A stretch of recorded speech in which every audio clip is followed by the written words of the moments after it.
Science of Being Great, by Wallace D. Wattles. Chapter 1. Any Person May Become Great. There is a principle of power in every person. By the intelligent use and direction of this principle, man can develop his own mental faculties. Man has an inherent power by which he may grow in whatsoever direction he pleases, and there does not appear to be any limit to the possibilities of his growth. No man has yet become so great in any faculty but that it is possible for some one else to become greater. The possibility is in the original substance from which man is made. Genius is omniscience flowing into man. Genius is more than talent. Talent may merely be one faculty developed out of proportion to other faculties, but genius is the union of man and God in the acts of the soul. Great men are always greater than their deeds. They are in connection with a reserve of the power that is without limit. We do not know where the boundary of the mental powers of man is. We do not even know that there is a boundary. The power of conscious growth is not given to the lower animals.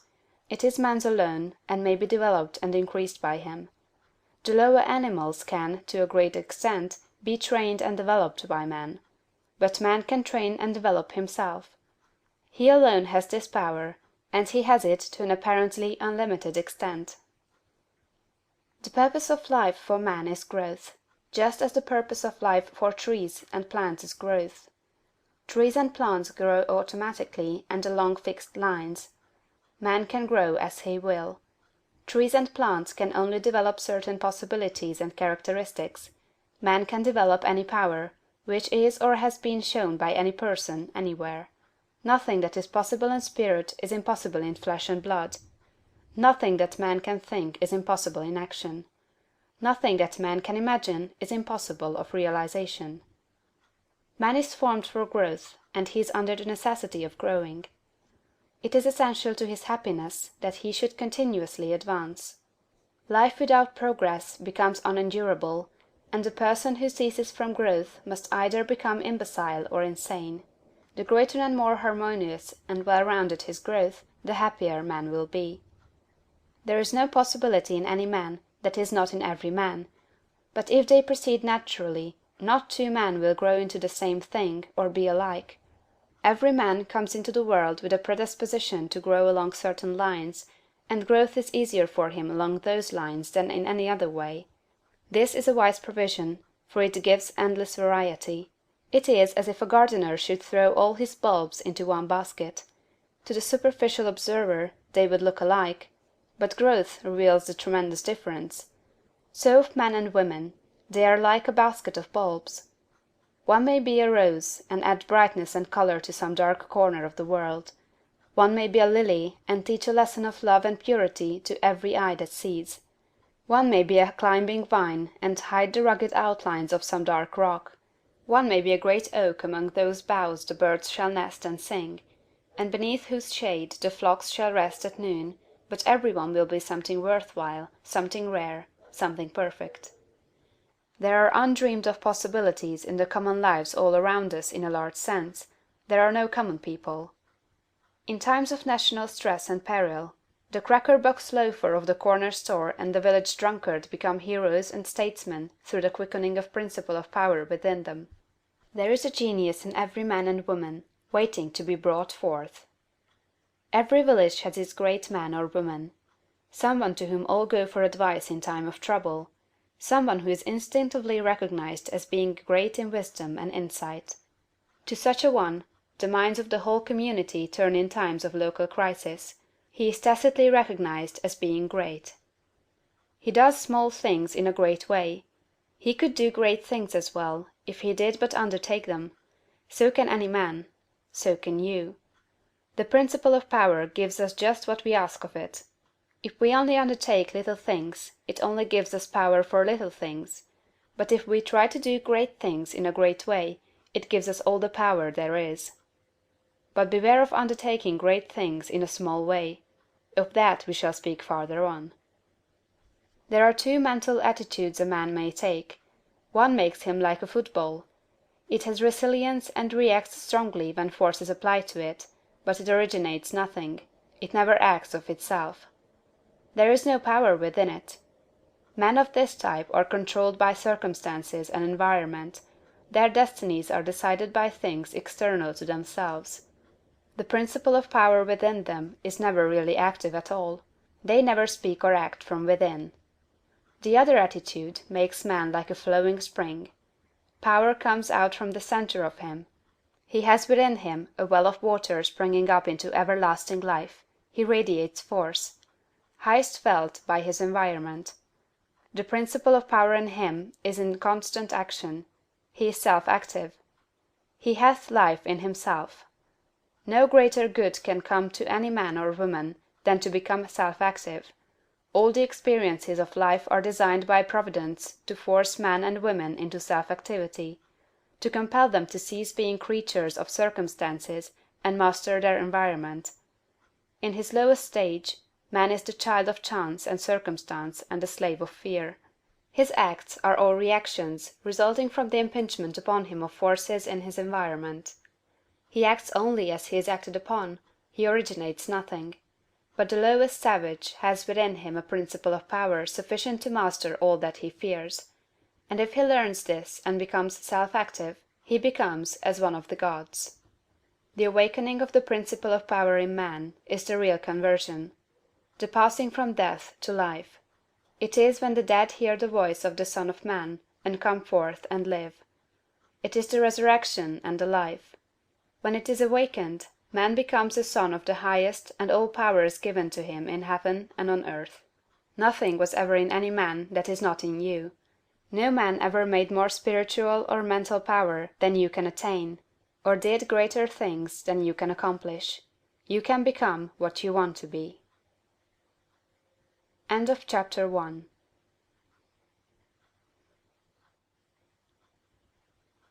Heredity and Opportunity. You are not barred from attaining greatness by heredity. No matter who or what your ancestors may have been, or how unlearned or lowly their station, the upward way is open for you. There is no such thing as inheriting a fixed mental position. No matter how small the mental capital we receive from our parents, it may be increased. No man is born incapable of growth. Heredity counts for something. We are born with subconscious mental tendencies, as for instance, a tendency to melancholy or cowardice, or to ill temper. But all these subconscious tendencies may be overcome. When the real man awakens and comes forth, he can throw them off very easily. Nothing of this kind need keep you down. If you have inherited undesirable mental tendencies, you can eliminate them, and put desirable tendencies in their places. An inherited mental trait is a habit of thought of your father or mother impressed upon your subconscious mind. You can substitute the opposite impression by forming the opposite habit of thought. You can substitute a habit of cheerfulness for a tendency to despondency. You can overcome cowardice or ill temper. Heredity may count for something, too, in an inherited conformation of the skull. There is something in phrenology, if not as much as its exponents claim. It is true that the different faculties are localized in the brain, and that the power of a faculty depends upon the number of active brain cells in its area. A faculty whose brain area is large is likely to act with more power than one whose cranial section is small. Hence persons with certain conformations of the skull show talent as musicians, orators, mechanics, and so on. It has been argued from this that a man's cranial formation must, to a great extent, decide his station in life, but this is an error.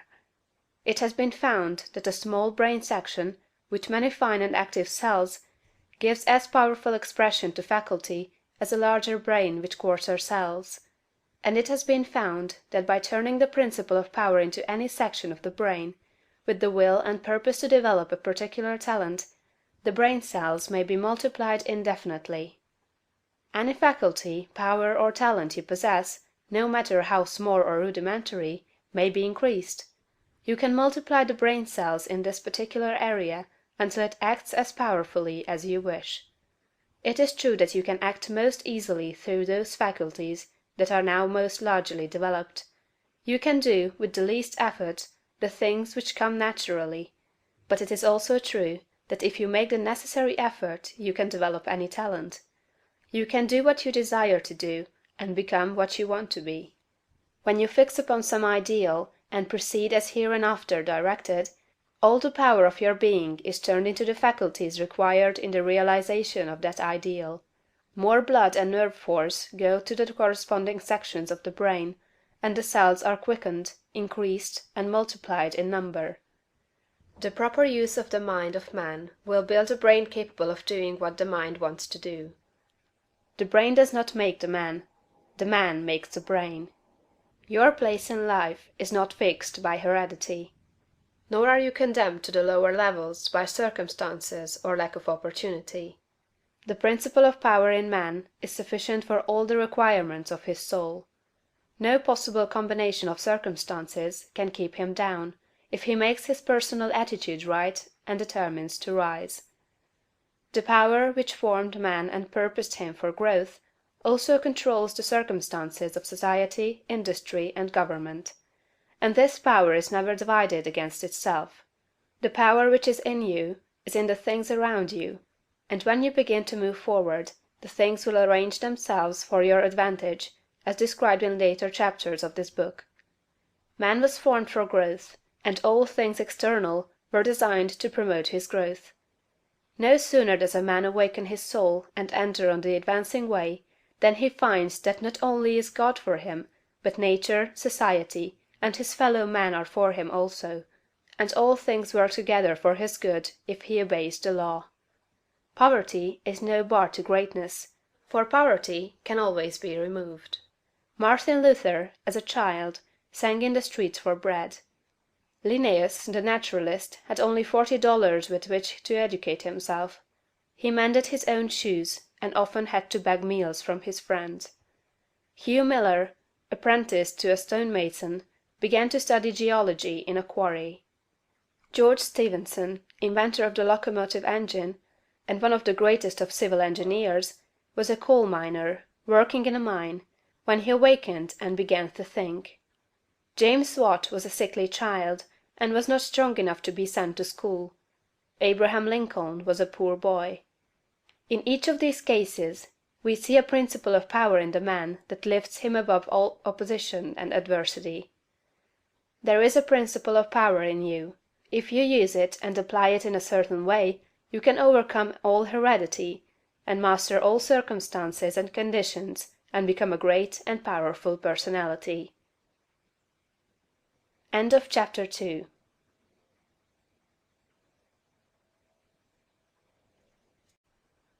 The source of power. Man's brain, body, mind, faculties, and talents are the mere instruments he uses in demonstrating greatness. In themselves they do not make him great. A man may have a large brain and a good mind, strong faculties and brilliant talents, yet he is not a great man unless he uses all these in a great way. That quality which enables man to use his abilities in a great way makes him great, and to that quality we give the name of wisdom. Wisdom is the essential basis of greatness. Wisdom is the power to perceive the best ends to aim at, and the best means for reaching those ends. It is the power to perceive the right thing to do.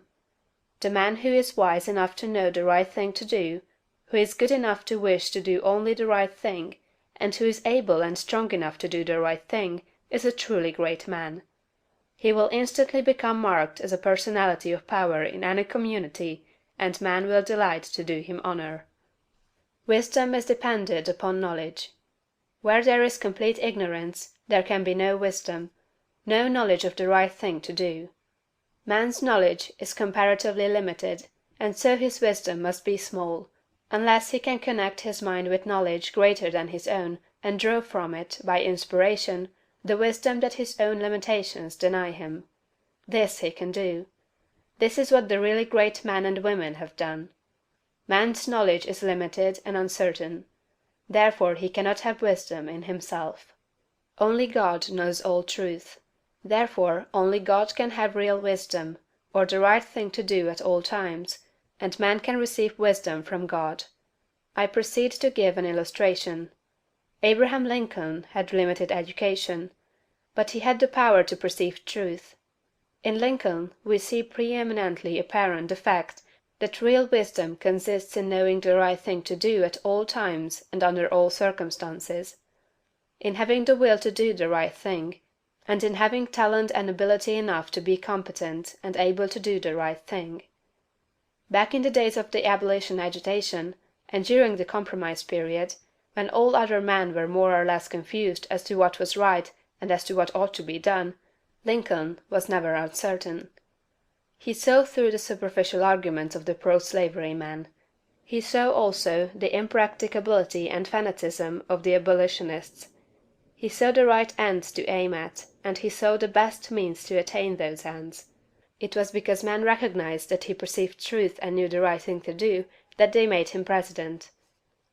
Any man who develops the power to perceive truth, and who can show that he always knows the right thing to do and that he can be trusted to do the right thing, will be honored and advanced. The whole world is looking eagerly for such men. When Lincoln became president, he was surrounded by a multitude of so-called able advisers, hardly any two of whom were agreed. At times they were all opposed to his policies; at times almost the whole North was opposed to what he proposed to do.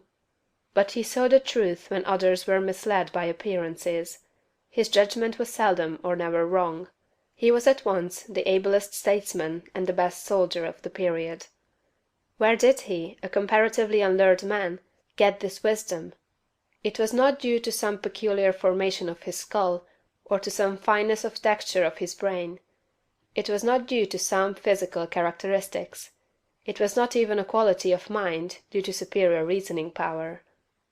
Processes of reason do not often reach knowledge of truth. It was due to a spiritual insight. He perceived truth, but where did he perceive it, and whence did the perception come? We see something similar in Washington, whose faith and courage, due to his perception of truth, held the colonies together during the long and often apparently hopeless struggle of the Revolution. We see something of the same thing in the phenomenal genius of Napoleon, who always knew, in military matters, the best means to adopt. We see that the greatness of Napoleon was in nature rather than in Napoleon, and we discover back of Washington and Lincoln something greater than either Washington or Lincoln. We see the same thing in all great men and women.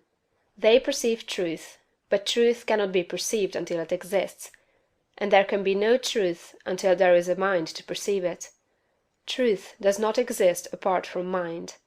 Washington and Lincoln were in touch and communication with a mind that knew all knowledge and contained all truth. The same is true for all who manifest wisdom. Wisdom is obtained by reading the mind of God.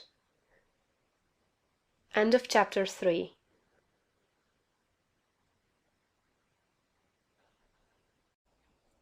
The mind of God.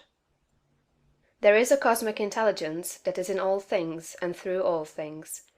This is the one real substance. From it all things proceed. It is intelligent substance or mind stuff. It is God. Where there is no substance there can be no intelligence, for where there is no substance there is nothing.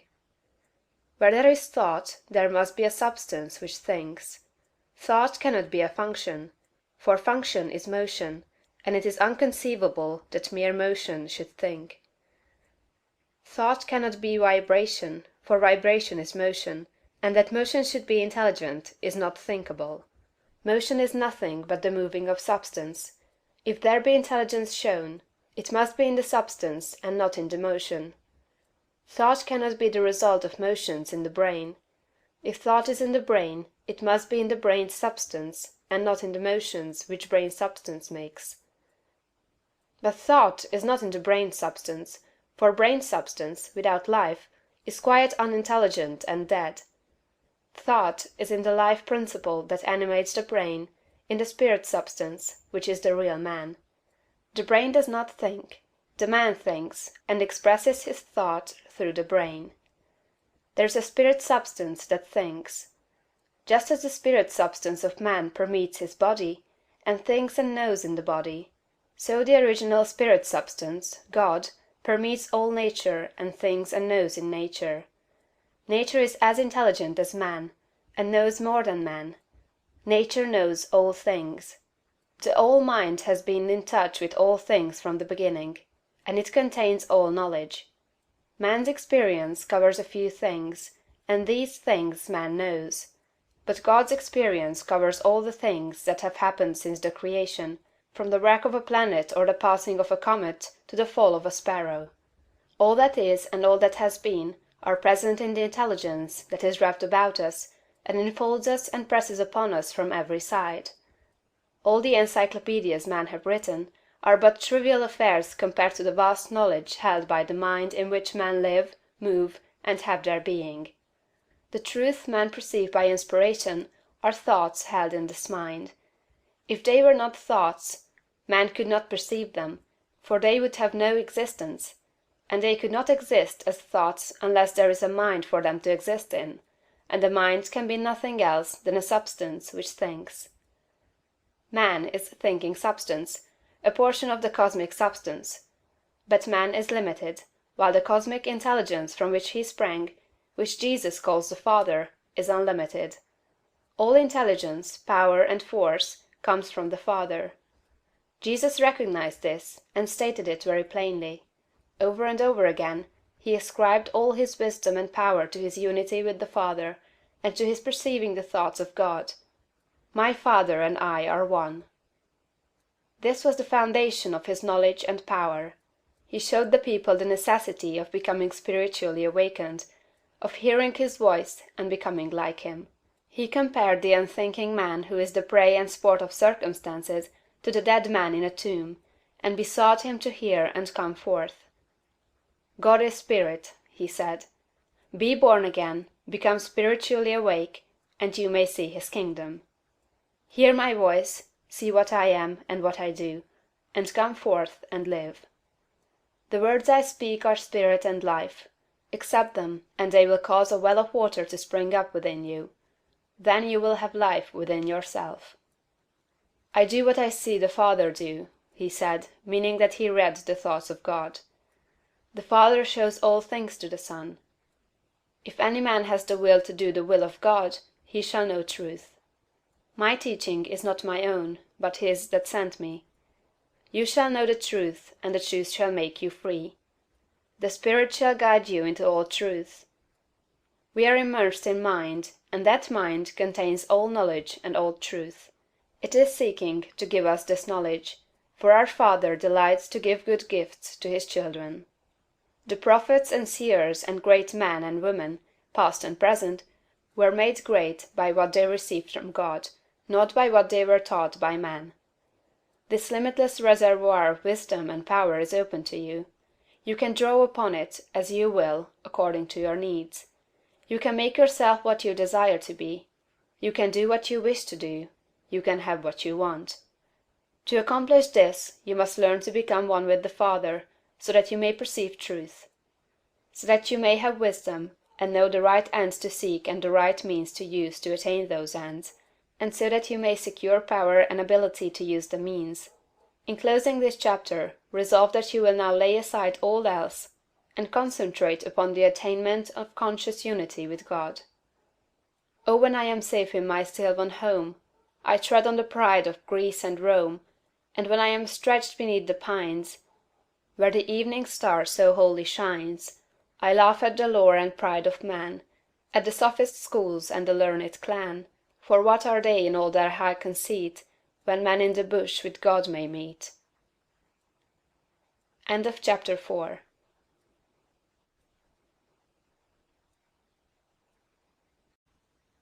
Preparation.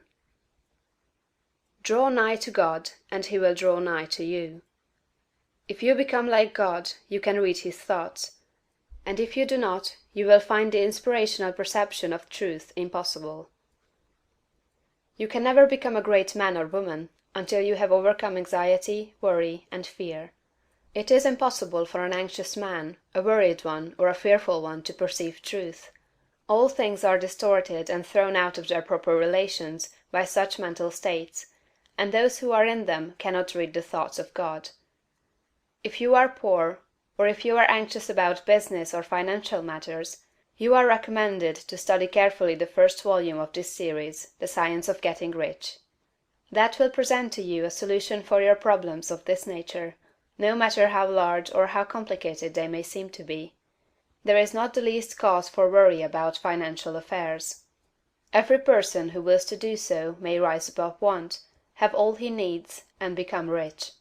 The same source upon which you propose to draw for mental unfolding and spiritual power is at your service for the supply of all your material wants. Study this truth until it is fixed in your thoughts and until anxiety is banished from your mind. Enter the certain way which leads to material riches. Again, if you are anxious or worried about your health, realize it is possible for you to attain perfect health so that you may have strength sufficient for all that you wish to do and more. That intelligence that stands ready to give you wealth and mental and spiritual power will rejoice to give you health also. Perfect health is yours for the asking, if you will only obey the simple laws of life and live aright. Conquer ill health and cast out fear. But it is not enough to rise above financial and physical anxiety and worry. You must rise above moral evil doing as well. Sound your inner consciousness now for the motives that actuate you and make sure they are right. You must cast out lust and cease to be ruled by appetite, and you must begin to govern appetite. You must eat only to satisfy hunger, never for gluttonous pleasure, and in all things you must make the flesh obey the spirit. You must lay aside greed. Have no unworthy motive in your desire to become rich and powerful. It is legitimate and right to desire riches, if you want them for the sake of the soul, but not if you desire them for the lusts of the flesh. Cast out pride and vanity. Have no thought of trying to rule over others, or of outdoing them. This is a vital point. There is no temptation so insidious as the selfish desire to rule over others. Nothing so appeals to the average man or woman as to sit in the uppermost places at feasts, to be respectfully saluted in the marketplace, and to be called Rabbi, Master. To exercise some sort of control over others is the secret motive of every selfish person. The struggle for power over others is the battle of the competitive world, and you must rise above that world and its motives and aspirations, and seek only for life. Cast out envy. You can have all that you want, and you need not envy any man what he has. Above all things, see to it that you do not hold malice or enmity toward any one. To do so cuts you off from the mind whose treasures you seek to make your own. He that loves not his brother loves not God. Lay aside all narrow personal ambition, and determine to seek the highest good and to be swayed by no unworthy selfishness. Go over all the foregoing, and set these moral temptations out of your heart one by one, determined to keep them out. Then resolve that you will not only abandon all evil thought, but that you will forsake all deeds, habits, and courses of action which do not recommend themselves to your noblest ideals. This is supremely important. Make this resolution with all the power of your soul, and you are ready for the next step towards greatness, which is explained in the following chapter. End of chapter 5.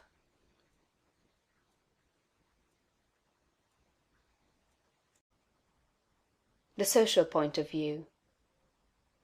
Without faith, it is impossible to please God, and without faith, it is impossible for you to become great. The distinguishing characteristics of all really great men and women is an unwavering faith. We see this in Lincoln during the dark days of the war. We see it in Washington at Valley Forge. We see it in Livingstone, the crippled missionary, threading the mazes of the dark continent, his soul aflame with the determination to let in the light upon the accursed slave trade which his soul abhorred. We see it in Luther and in Francis Willard, in every man and woman who has attained a place on the muster roll of the great ones of the world. Faith, not a faith in oneself or in one's own powers, but faith in principle, in the something great which upholds right, and which may be relied upon to give us the victory in due time. Without this faith, it is not possible for anyone to rise to real greatness. The man who has no faith in principle will always be a small man. Whether you have this faith or not depends upon your point of view. you must learn to see the world as being produced by evolution, as a something that is evolving and becoming, not as a finished work. Millions of years ago, God worked with very low and crude forms of life, low and crude, yet each perfect after its kind. Higher and more complex organisms, animal and vegetable, appeared through the successive ages. The earth passed through stage after stage in its unfolding, each stage perfect in itself, and to be succeeded by a higher one. What I wish you to note is that the so-called lower organisms are as perfect after their kind as the higher ones; that the world in the Eocene period was perfect for that period. It was perfect, but God's work was not finished. This is true of the world today. Physically, socially, and industrially, it is all good, and it is all perfect. It is not complete anywhere or in any part, but so far as the handiwork of God has gone, it is perfect. This must be your point of view, that the world and all it contains is perfect, though not completed. All's right with the world. That is the great fact. There is nothing wrong with anything. There is nothing wrong with anybody. All the facts of life you must contemplate from this standpoint. There is nothing wrong with nature. Nature is a great advancing presence working beneficently for the happiness of all. All things in nature are good. She has no evil. She is not completed, for creation is still unfinished, but she is going on to give to man even more bountifully than she has given to him in the past. Nature is a partial expression of God, and God is love. She is perfect, but not complete. So it is of human society and government. What though there are trusts and combinations of capital and strikes and lockouts and so on? All these things are part of the forward movement. They are incidental to the evolutionary process of completing society. When it is complete, there will be harmony. But it cannot be completed without them.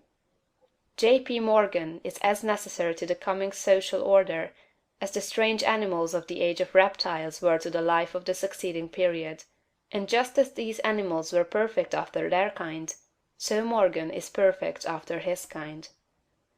Behold, it is all very good. See government and industry as being perfect now, and as advancing rapidly toward being complete.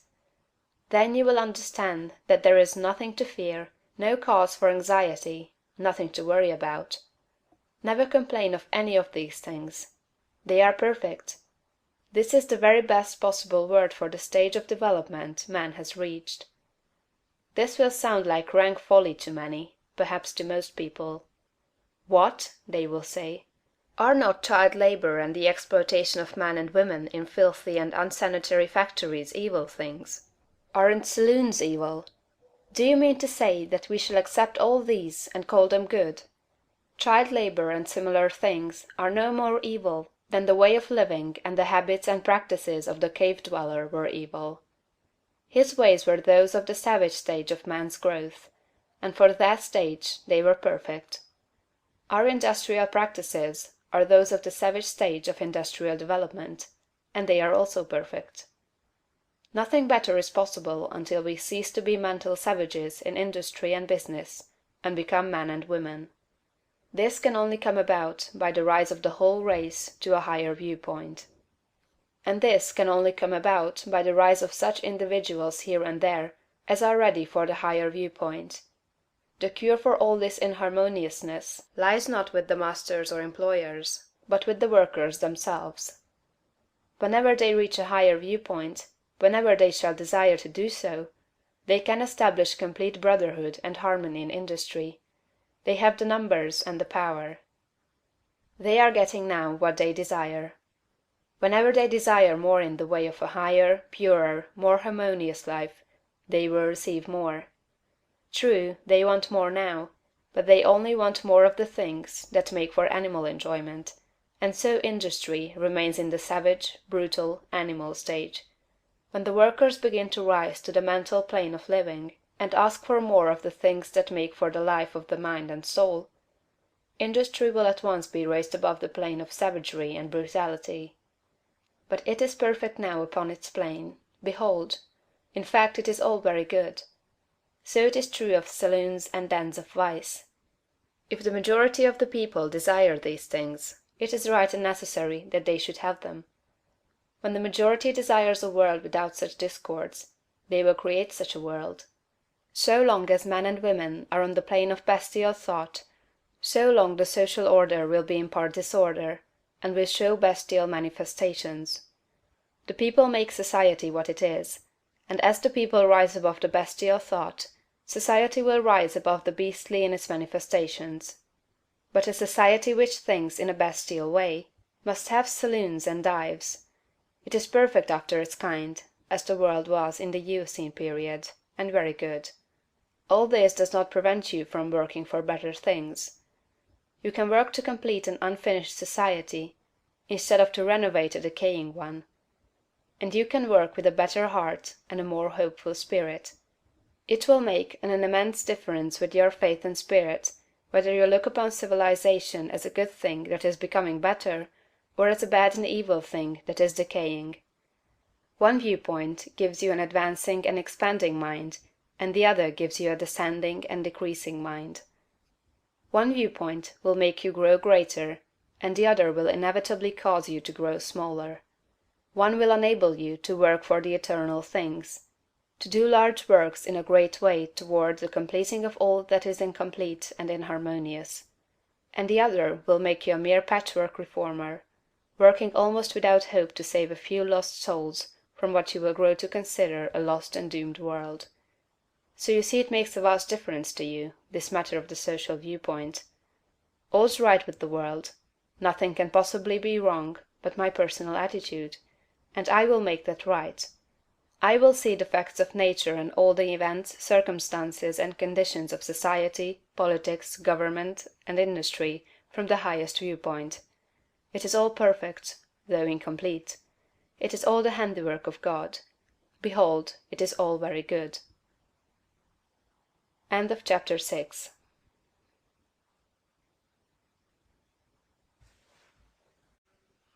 The individual point of view.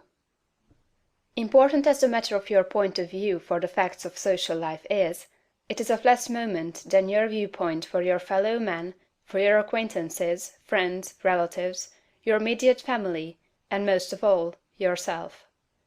You must learn not to look upon the world as a lost and decaying thing, but as a something perfect and glorious, which is going on to a most beautiful completeness. And you must learn to see men and women not as lost and accursed things, but as perfect beings advancing to become complete. There are no bad or evil people. An engine, which is on the rails pulling a heavy train, is perfect after its kind, and it is good. The power of steam, which drives it, is good. Let a broken rail throw the engine into the ditch, and it does not become bad or evil by being so displaced. It is a perfectly good engine, but off the track.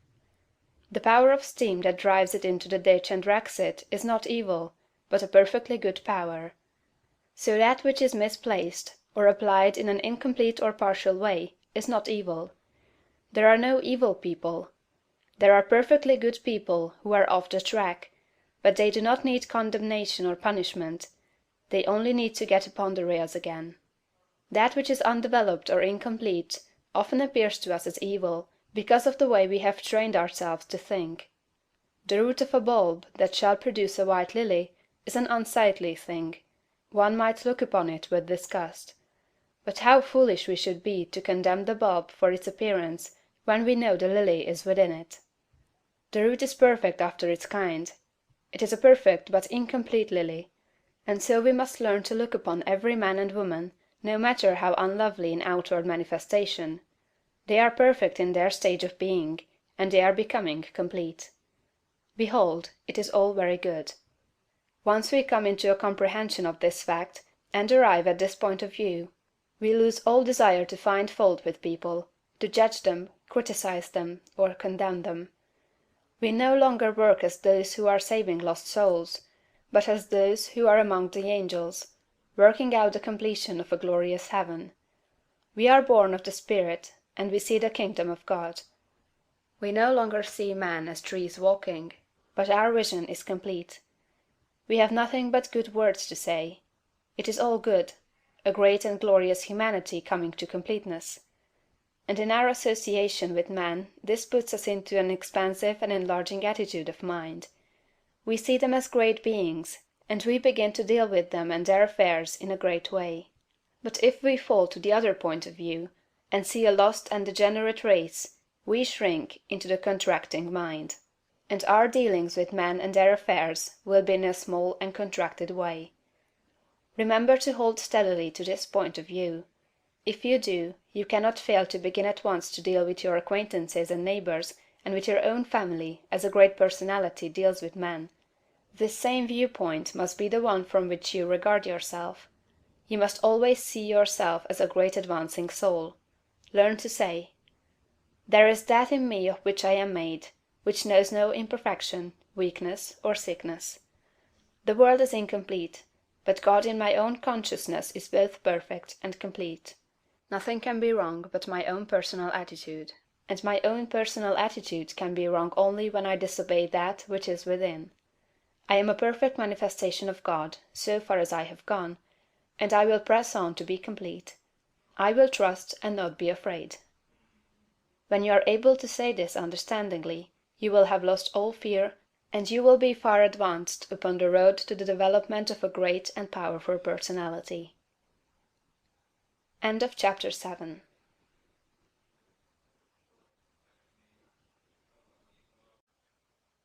Consecration. Having attained to the viewpoint that puts you into the right relations with the world and with your fellow men, the next step is consecration, and consecration in its true sense simply means obedience to the soul. You have that within you, that which is always impelling you toward the upward and advancing way. And that impelling something is the divine principle of power. You must obey it without question. No one will deny the statement that if you are to be great, the greatness must be a manifestation of something within. Nor can you question that this something must be the very greatest and highest that is within. It is not the mind, or the intellect, or the reason. You cannot be great if you go no farther back for principle than to your reasoning power. Reason knows neither principle nor morality. Your reason is like a lawyer, in that it will argue for either side. The intellect of a thief will plan robbery and murder as readily as the intellect of a saint will plan a great philanthropy. Intellect helps us to see the best means and manner of doing the right thing, but intellect never shows us the right thing. Intellect and reason serve the selfish man for his selfish ends as readily as they serve the unselfish man for his unselfish ends. Use intellect and reason without regard to principle, and you may become known as a very able person, but you will never become known as a person whose life shows the power of real greatness. There is too much training of the intellect and reasoning powers, and too little training in obedience to the soul. This is the only thing that can be wrong with your personal attitude, when it fails to be one of obedience to the principle of power. By going back to your own center, you can always find the pure idea of right for every relationship. To be great and to have power, it is only necessary to conform your life to the pure idea as you find it in the great within. Every compromise on this point is made at the expense of a loss of power. This you must remember. There are many ideas in your mind that you have outgrown, and which, from force of habit, you still permit to dictate the actions of your life. Cease all this. Abandon everything you have outgrown. There are many ignoble customs, social and other, which you still follow, although you know they tend to dwarf and belittle you, and keep you acting in a small way. Rise above all this. I do not say that you should absolutely disregard conventionalities, or the commonly accepted standards of right and wrong. You cannot do this. But you can deliver your soul from most of the narrow restrictions that bind the majority of your fellow men. Do not give your time and strength to the support of the obsolete institutions, religious or otherwise. Do not be bound by creeds in which you do not believe. Be free. You have perhaps formed some sensual habits of mind or body. Abandon them.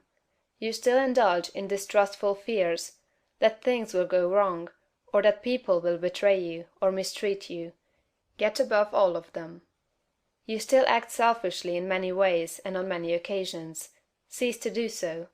Abandon all these, and in place of them, put the best actions you can form a conception of in your mind. If you desire to advance, and you are not doing so, remember that it can be only because your thought is better than your practice. You must do as well as you think. Let your thoughts be ruled by principle, and then live up to your thoughts. Let your attitude in business, in politics, in neighborhood affairs, and in your own home be the expression of the best thoughts you can think. Let your manner toward all men and women, great and small, and especially to your own family circle, always be the most kindly, gracious, and courteous you can picture in your imagination. Remember your viewpoint. You are a god in the company of gods, and must conduct yourself accordingly. The steps to complete consecration are few and simple. You cannot be ruled from below, if you are to be great. You must rule from above. Therefore you cannot be governed by physical impulses. You must bring your body into subjection to the mind. But your mind, without principle, may lead you into selfishness and immoral ways. You must put the mind into subjection to the soul, and your soul is limited by the boundaries of your knowledge. You must put it into subjection to that our soul which needs no searching of the understanding, but before whose eye all things are spread. That constitutes consecration. Say, I surrender my body to be ruled by my mind. I surrender my mind to be governed by my soul. And I surrender my soul to the guidance of God. Make this consecration complete and thorough, and you have taken the second great step in the way of greatness and power. End of chapter 8.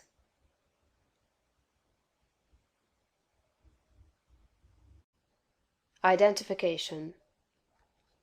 Having recognized God as the advancing presence in nature, society, and your fellow men, and harmonized yourself with all these, and having consecrated yourself to that within you which impels you toward the greatest and the highest, the next step is to become aware of and recognize fully the fact that the principle of power within you is God himself.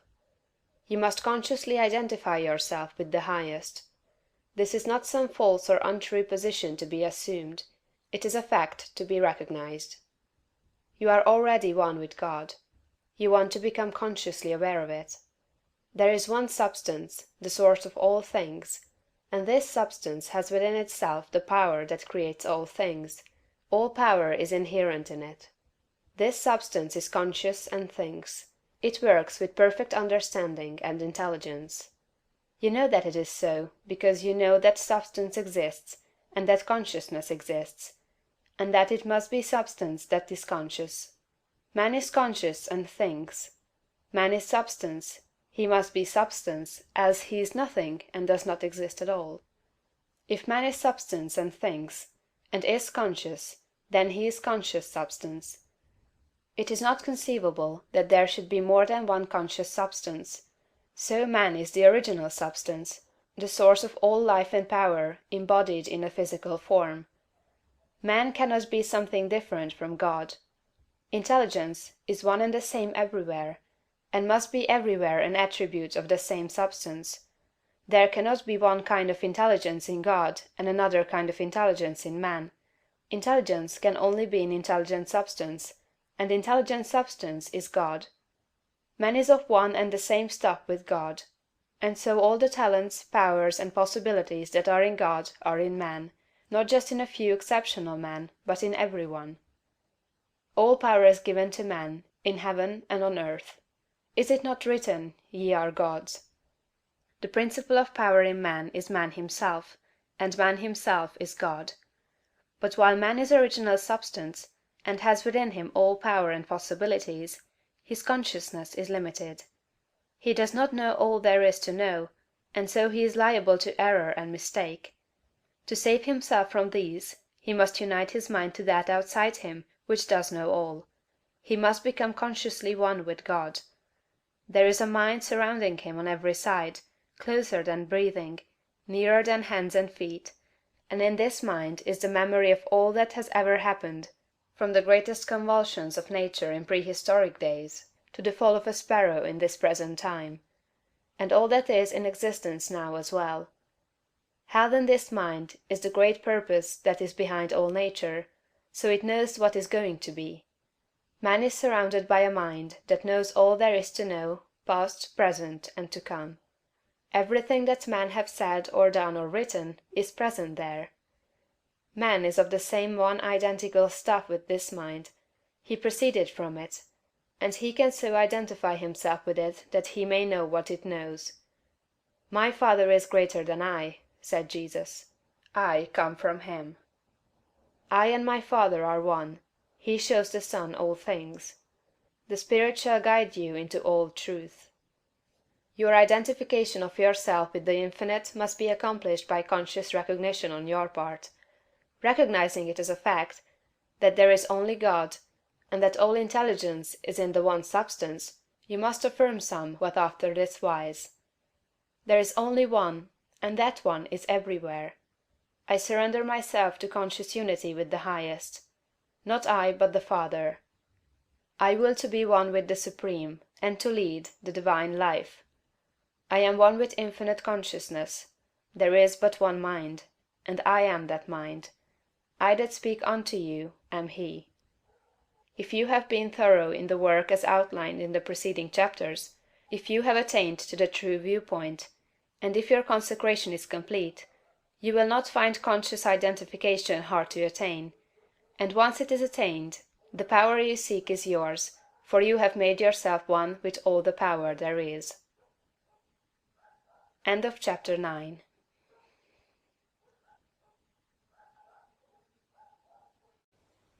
Idealization. You are a thinking centre in original substance, and the thoughts of original substance have creative power.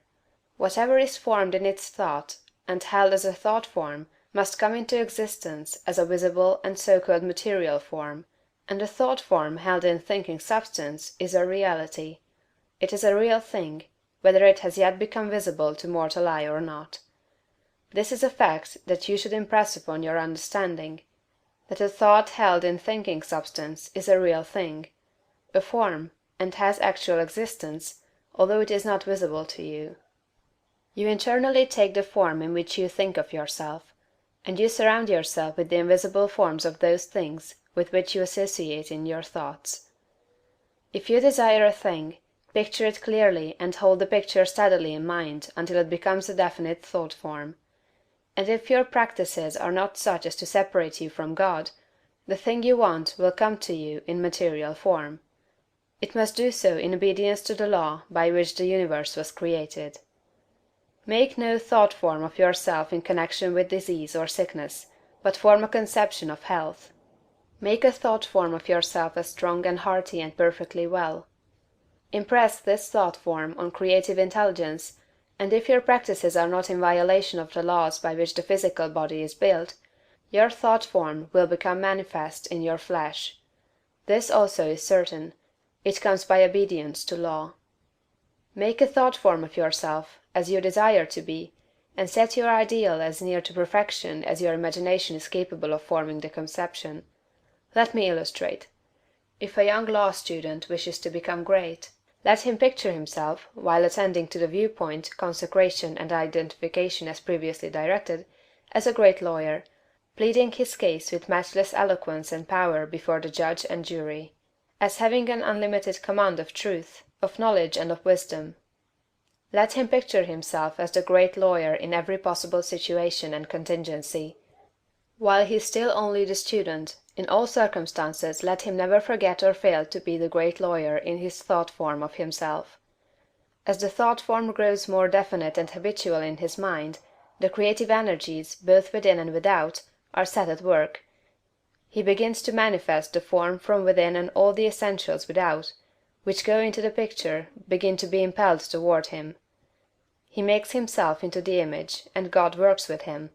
Nothing can prevent him from becoming what he wishes to be. In the same general way, the musical student pictures himself as performing perfect harmonies, and as delighting vast audiences. The actor forms the highest conception he is capable of in regard to his art, and applies this conception to himself. The farmer and the mechanic do exactly the same thing. Fix upon your ideal of what you wish to make of yourself. Consider well, and be sure that you make the right choice. That is, the one that will be the most satisfactory to you in a general way. Do not pay too much attention to the advice and suggestions of those around you. Do not believe that any one can know, better than yourself, what is right for you. Listen to what others have to say, but always form your own conclusions. Do not let other people decide what you are to be. Be what you feel that you want to be. Do not be misled by a false notion of obligation or duty. You can owe no possible obligation or duty to others that should prevent you from making the most of yourself. Be true to yourself, and you cannot then be false to any man. When you have fully decided what thing you want to be, form the highest conception of that thing that you are capable of imagining, and make that conception a thought form. Hold that thought form as a fact, as the real truth about yourself, and believe in it. Close your ears to all adverse suggestions. Never mind if people call you a fool or a dreamer. Dream on. Remember that Bonaparte, the half-starved lieutenant, always saw himself as the general of armies and the master of France, and he became in outer realization what he held himself to be in mind. So likewise will you. Attend carefully to all that has been said in the preceding chapters, and act as directed in the following ones, and you will become what you want to be. End of chapter 10.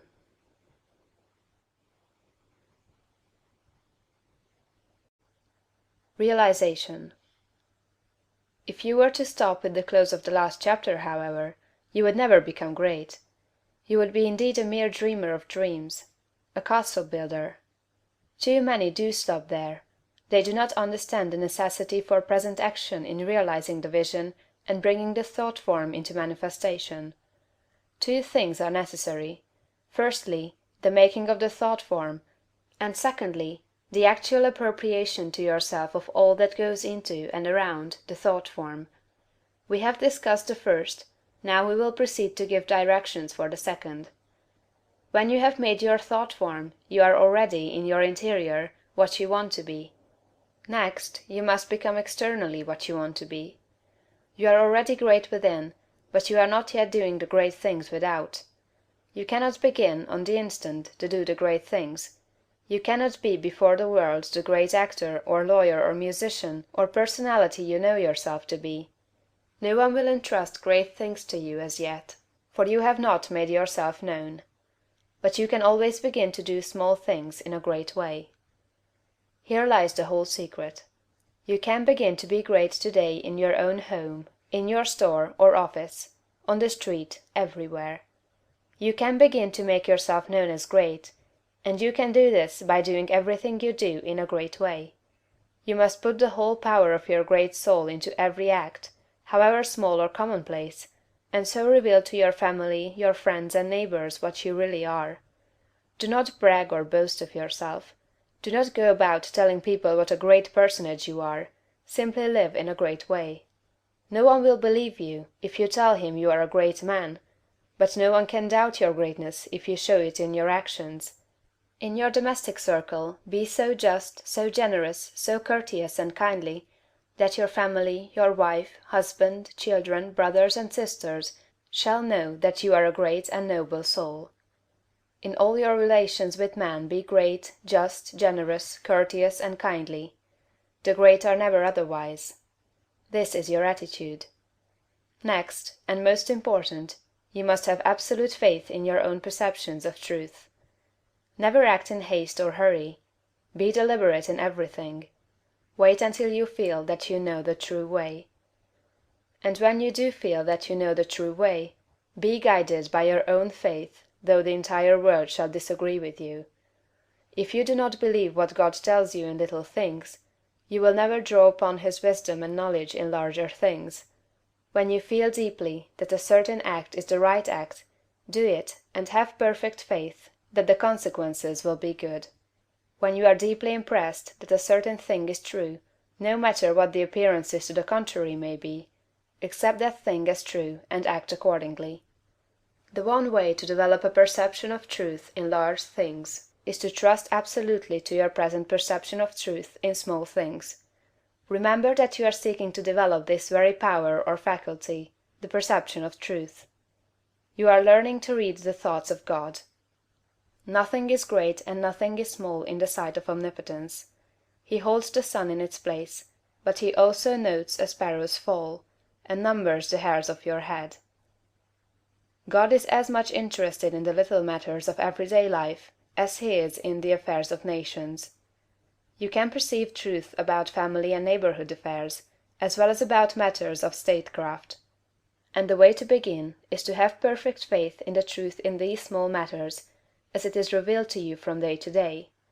When you feel deeply impelled to take a course that seems contrary to all reason and worthy judgment, take that course. Listen to the suggestions and advice of others, but always do what you feel deeply in the within to be the true thing to do. Rely with absolute faith, at all times, on your own perception of truth, but be sure that you listen to God, that you do not act in haste, fear, or anxiety.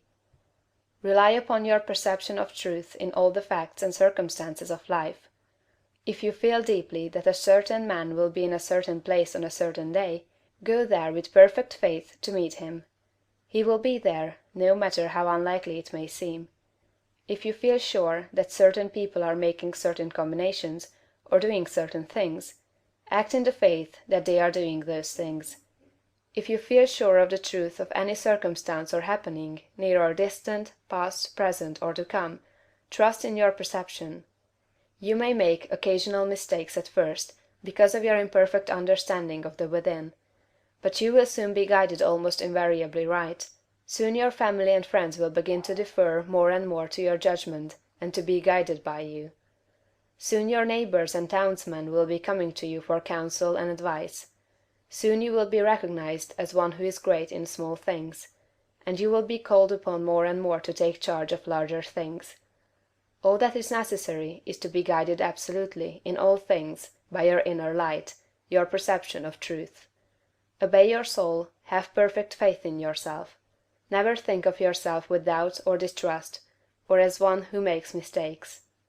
If I judge, my judgment is just, for I seek not honor from man, but from the Father only. End of chapter 11.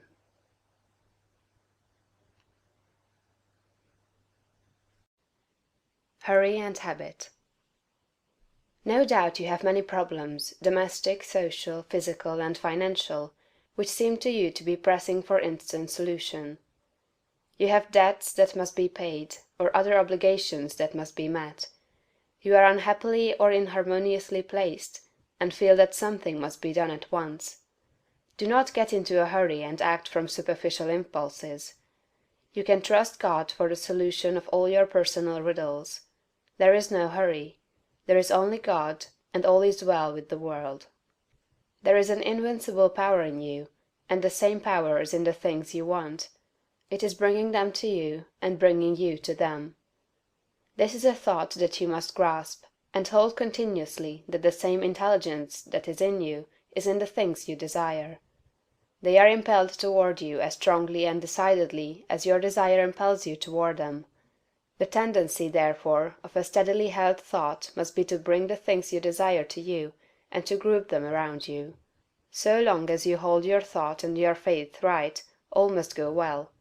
Nothing can be wrong but your own personal attitude, and that will not be wrong if you trust and are not afraid. Hurry is a manifestation of fear. He who fears not has plenty of time.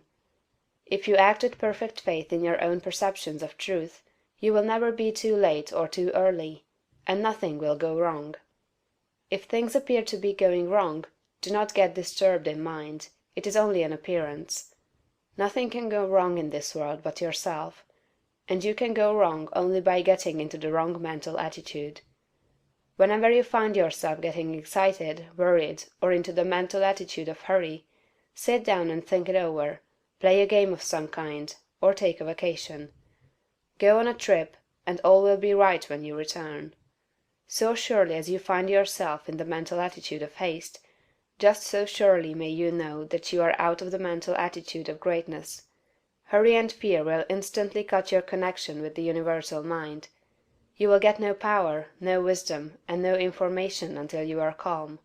and to fall into the attitude of hurry will check the action of the principle of power within you. Fear turns strength to weakness. Remember that poise and power are inseparably associated.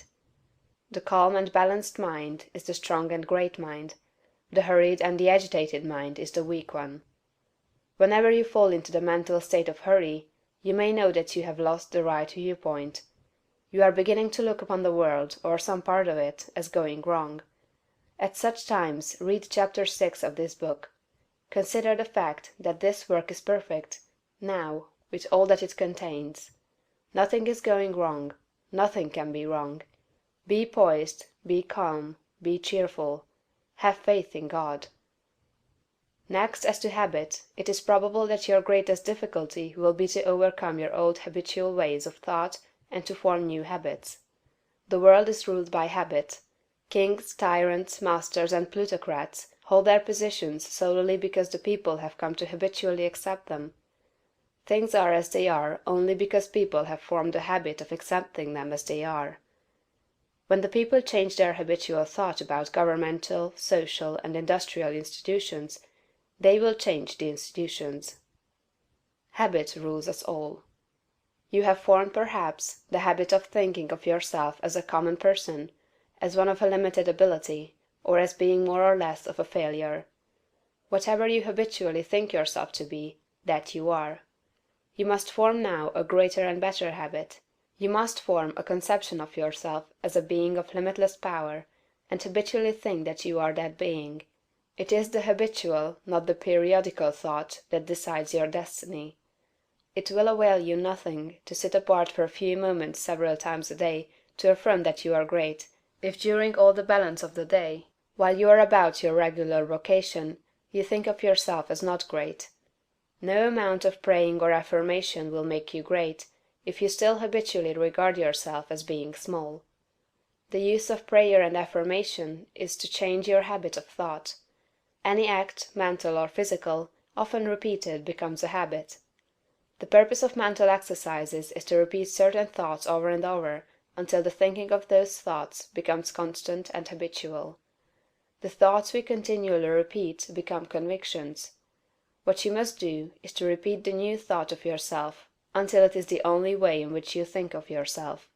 Habitual thought, and not environment or circumstance, has made you what you are. Every person has some central idea or thought form of himself, and by this idea he classifies and arranges all his facts and external relationships. You are classifying your facts either according to the idea that you are a great and strong personality, or according to the idea that you are limited, common, or weak. If the latter is the case, you must change your central idea. Get a new mental picture of yourself. Do not try to become great by repeating mere strings of words or superficial formulas, but repeat over and over the thought of your own power and ability until you classify external facts and decide your place everywhere by this idea. In another chapter will be found an illustrative mental exercise and further directions on this point. End of chapter 12.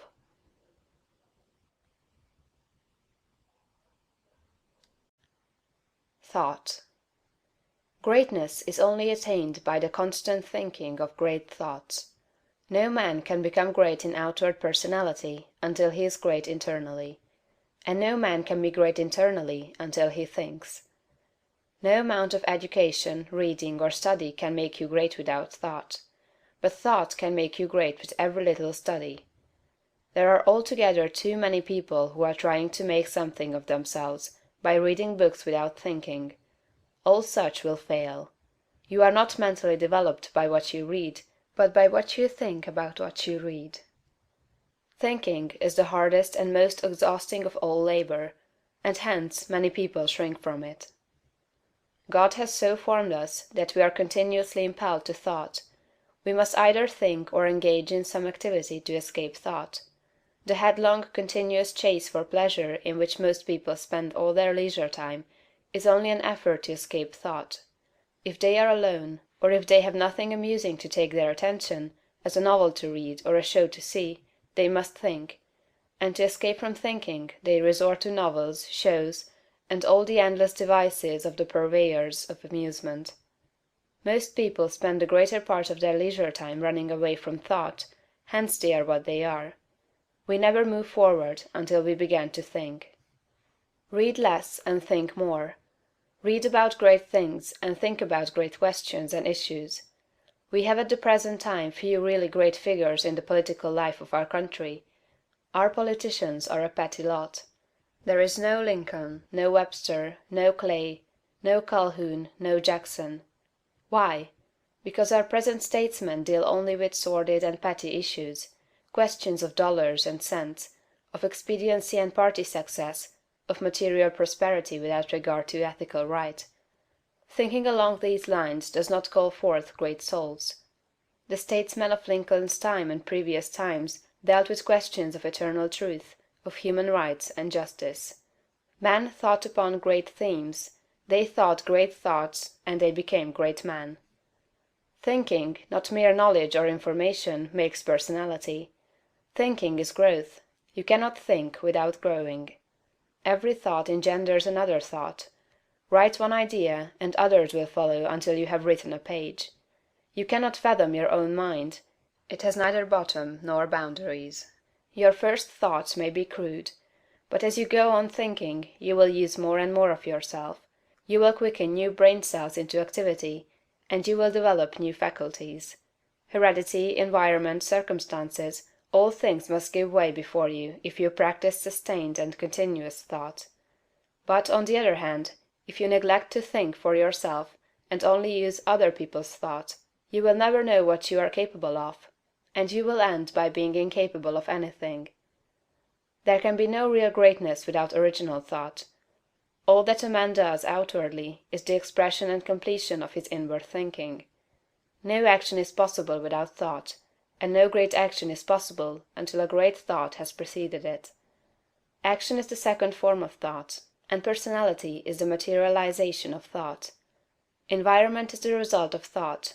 Things group themselves or arrange themselves around you according to your thought.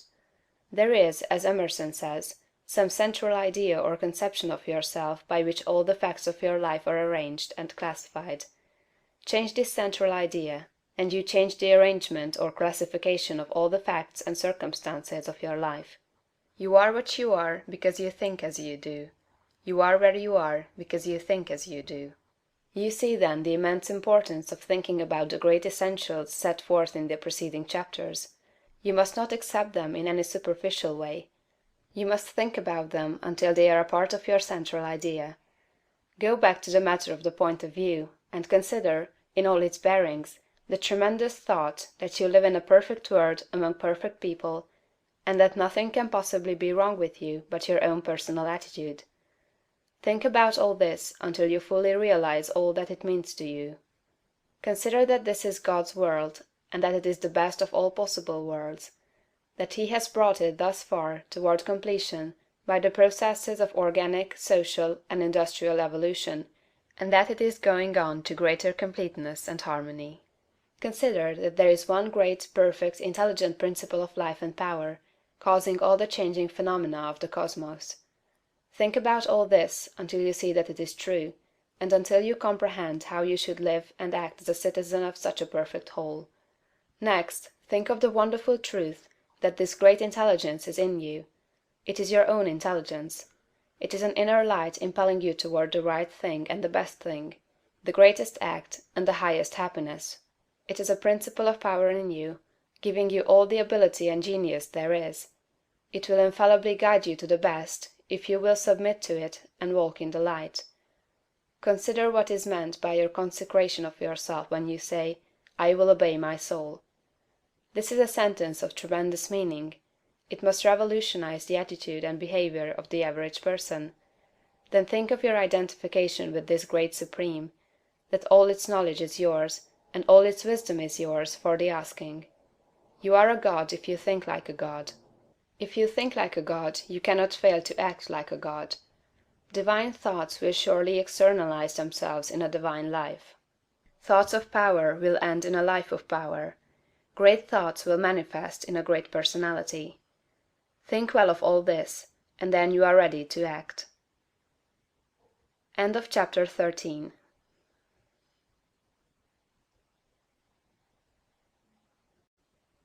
Action at Home. Do not merely think that you are going to become great. Think that you are great now. Do not think that you will begin to act in a great way at some future time. Begin now. Do not think that you will act in a great way when you reach a different environment. Act in a great way where you are now. Do not think that you will begin to act in a great way when you begin to deal with great things. Begin to deal in a great way with small things. Do not think that you will begin to be great when you get among more intelligent people or among people who understand you better. Begin now to deal in a great way with the people around you.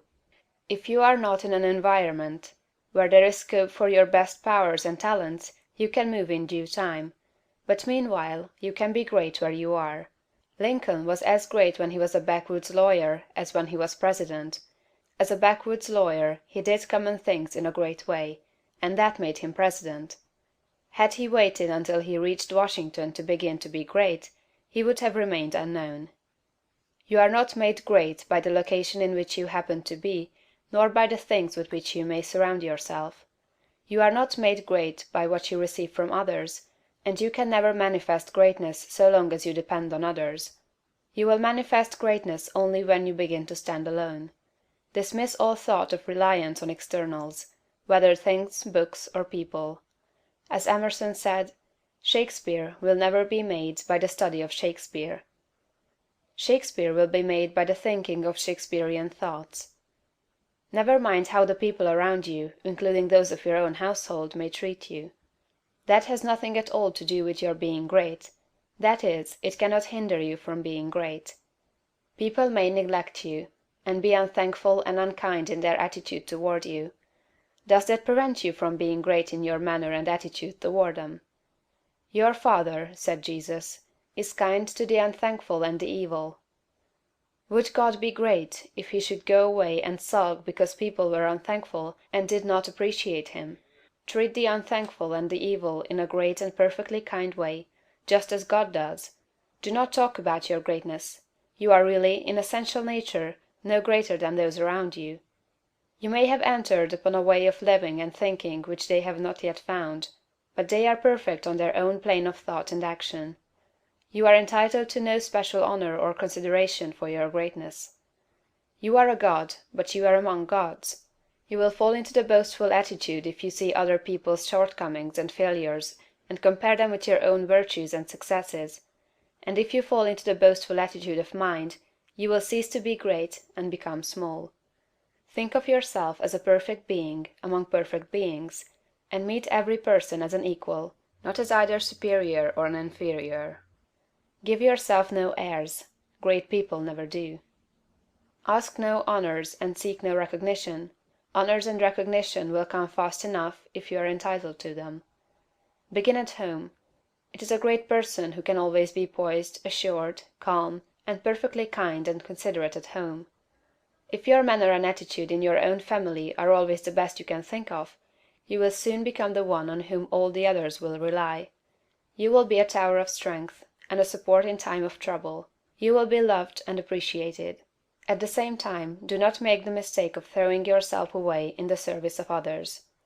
The great person respects himself. He serves and helps, but he is never slavishly servile.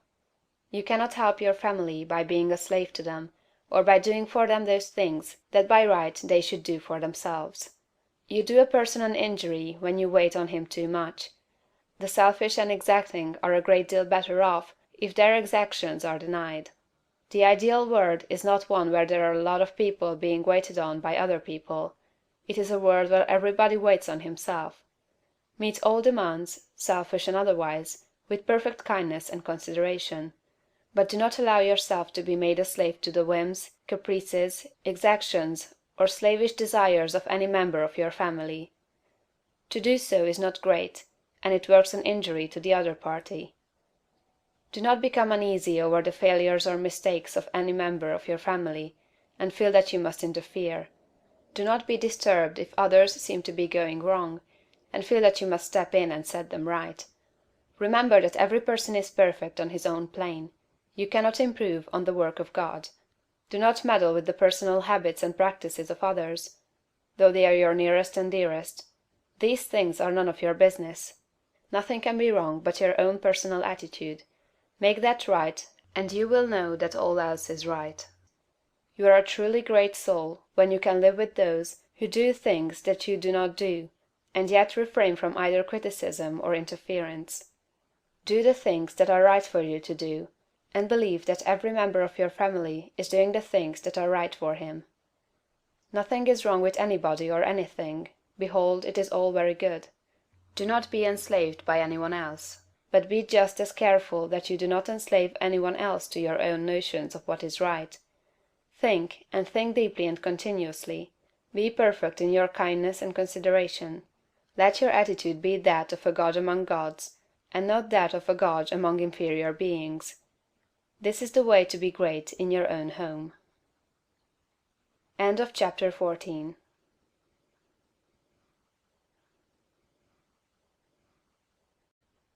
Action abroad. The rules that apply to your action at home must apply to your action everywhere.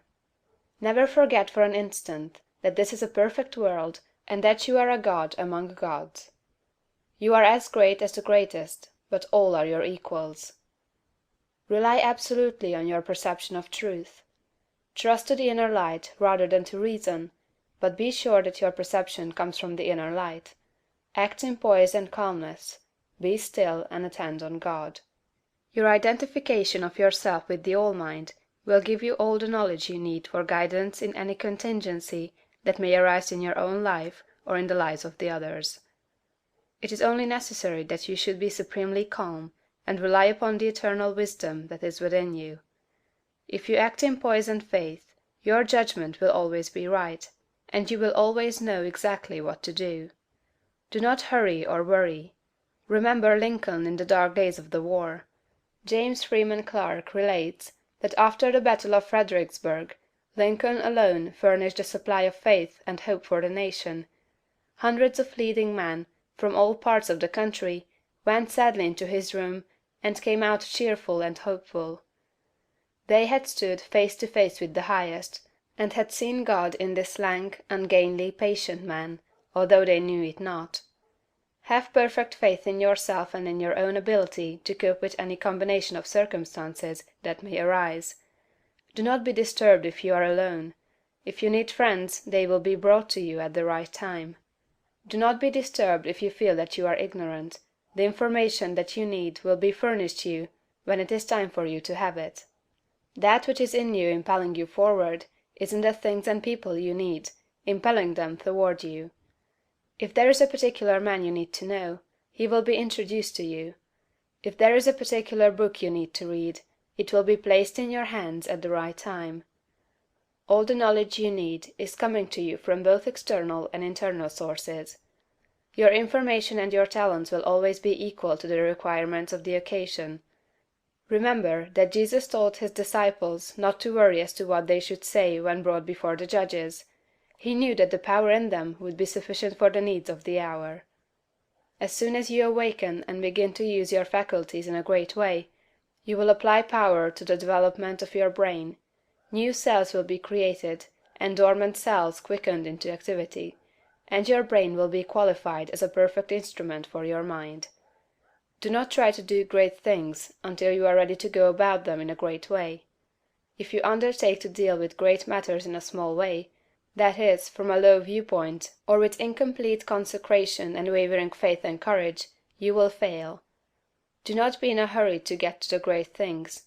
Doing great things will not make you great, but becoming great will certainly lead you to the doing of great things. Begin to be great where you are, and in the things you do every day. Do not be in haste to be found out or recognized as a great personality. Do not be disappointed if men do not nominate you for office within a month after you begin to practice what you read in this book. Great people never seek for recognition or applause. They are not great because they want to be paid for being so. Greatness is reward enough for itself. The joy of being something and of knowing that you are advancing is the greatest of all joys possible to man. If you begin in your own family, as described in the preceding chapter, and then assume the same mental attitude with your neighbors, friends, and those you meet in business, you will soon find that people are beginning to depend on you. Your advice will be sought, and a constantly increasing number of people will look to you for strength and inspiration, and rely upon your judgment. Here, as in the home, you must avoid meddling with other people's affairs. Help all who come to you, but do not go about officiously endeavoring to set other people right. Mind your own business. It is no part of your mission in life to correct people's morals, habits, or practices. Lead a great life, doing all things with a great spirit and in a great way. Give to him that asks of you as freely as you have received, but do not force your help or your opinions upon any man. If your neighbor wishes to smoke or drink, it is his business. It is none of yours until he consults you about it. If you lead a great life and do no preaching, you will save 1,000 times as many souls as one who leads a small life and preaches continuously. If you hold the right viewpoint of the world, others will find it out, and be impressed by it through your daily conversation and practice.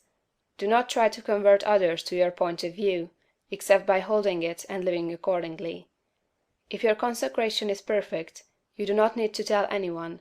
It will speedily become apparent to all that you are guided by a higher principle than the average man or woman. If your identification with God is complete, you do not need to explain the fact to others. It will become self-evident. To become known as a great personality, you have nothing to do but to live. Do not imagine that you must go charging about the world like Don Quixote, tilting at windmills, and overturning things in general, in order to demonstrate that you are somebody. Do not go hunting for big things to do. Live a great life where you are, and in the daily work you have to do, and greater works will surely find you out. Big things will come to you, asking to be done. Be so impressed with the value of a man that you treat even a beggar or the tramp with the most distinguished consideration. All is God. Every man and woman is perfect. Let your manner be that of a god addressing other gods. Do not save all your consideration for the poor. The millionaire is as good as the tramp. This is a perfectly good world, and there is not a person or thing in it but is exactly right. Be sure that you keep this in mind in dealing with things and men. Form your mental vision of yourself with care. Make the thought form of yourself as you wish to be, and hold this with the faith that it is being realized, and with the purpose to realize it completely. Do every common act as a god should do it. Speak every word as a god should speak it. Meet men and women of both low and high estate as a god meets other divine beings. Begin thus and continue thus, and your unfolding in ability and power will be great and rapid. End of chapter 15.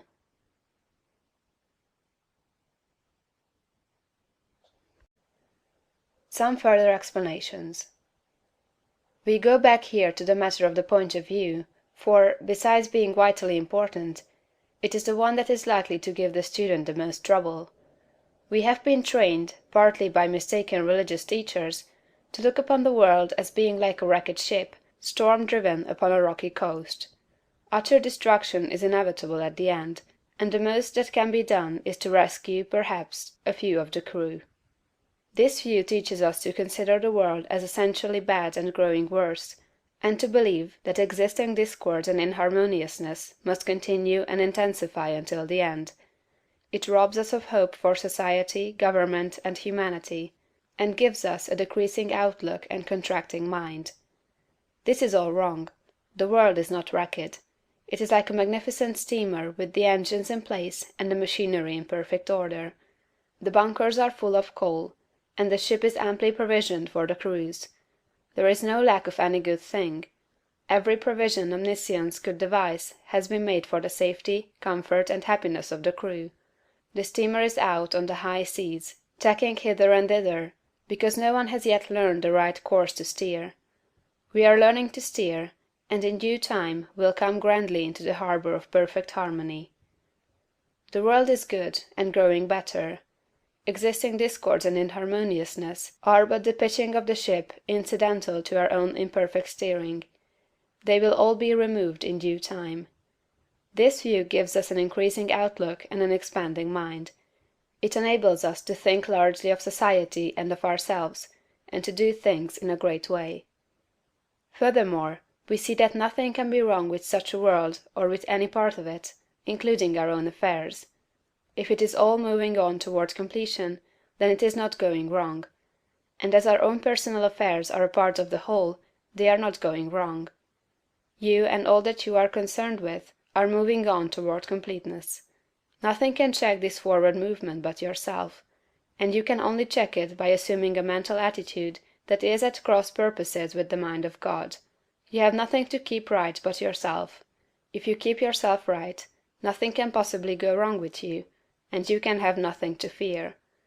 No business or other disaster can come upon you if your personal attitude is right, for you are a part of that which is increasing and advancing, and you must increase and advance with it. Moreover, your thought form will be mostly shaped according to your viewpoint of the cosmos. If you see the world as a lost and ruined thing, you will see yourself as a part of it, and as partaking in its sins and weaknesses. If your outlook for the world as a whole is hopeless, your outlook for yourself cannot be hopeful. If you see the world as declining toward its end, you cannot see yourself as advancing. Unless you think well of all the works of God, you cannot really think well of yourself, and unless you think well of yourself, you can never become great. I repeat that your place in life, including your material environment, is determined by the thought form you habitually hold of yourself. When you make a thought form of yourself, you can hardly fail to form in your mind a corresponding environment. If you think of yourself as an incapable, inefficient person, you will think of yourself with poor or cheap surroundings. Unless you think well of yourself, you will be sure to picture yourself in a more or less poverty-stricken environment. These thoughts, habitually held, become invisible forms in the surrounding mind-stuff, and are with you continually. In due time, by the regular action of the eternal creative energy, the invisible thought forms are produced in material stuff, and you are surrounded by your own thoughts made into material things. See nature as a great living and advancing presence, and see human society in exactly the same way. It is all one, coming from one source, and it is all good. You yourself are made of the same stuff as God. All the constituents of God are parts of you. Every power that God has is a constituent of man. You can move forward as you see God doing. You have within yourself the source of every power. End of chapter 16.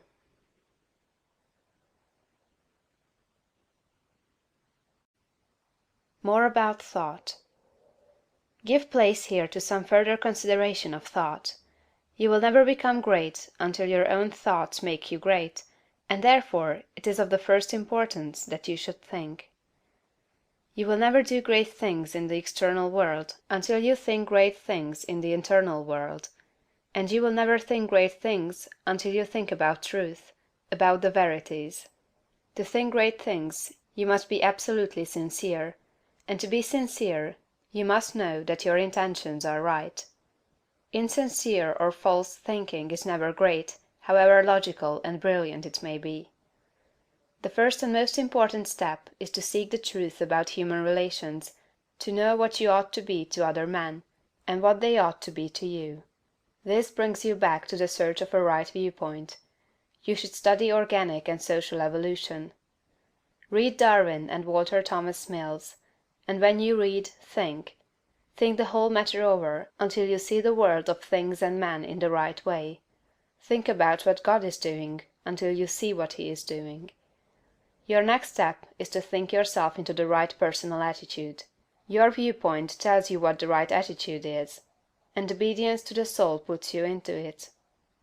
It is only by making a complete consecration of yourself to the highest that is within you that you can attain to sincere thinking. So long as you know you are selfish in your aims, or dishonest or crooked in any way in your intentions or practices, your thinking will be false, and your thoughts will have no power. Think about the way you are doing things, about all your intentions, purposes, and practices, until you know that they are right. The fact of his own complete unity with God is one that no person can grasp without deep and sustained thinking. Anyone can accept the proposition in a superficial way, but to feel and realize a vital comprehension of it is another matter. It is easy to think of going outside of yourself to meet God, But it is not easy to think of going inside yourself to meet God. But God is there, and in the holy of holies of your own soul you may meet him face to face. It is a tremendous thing, this fact that all you need is already within you, that you do not have to consider how to get the power to do what you want to do, or to make yourself what you want to be.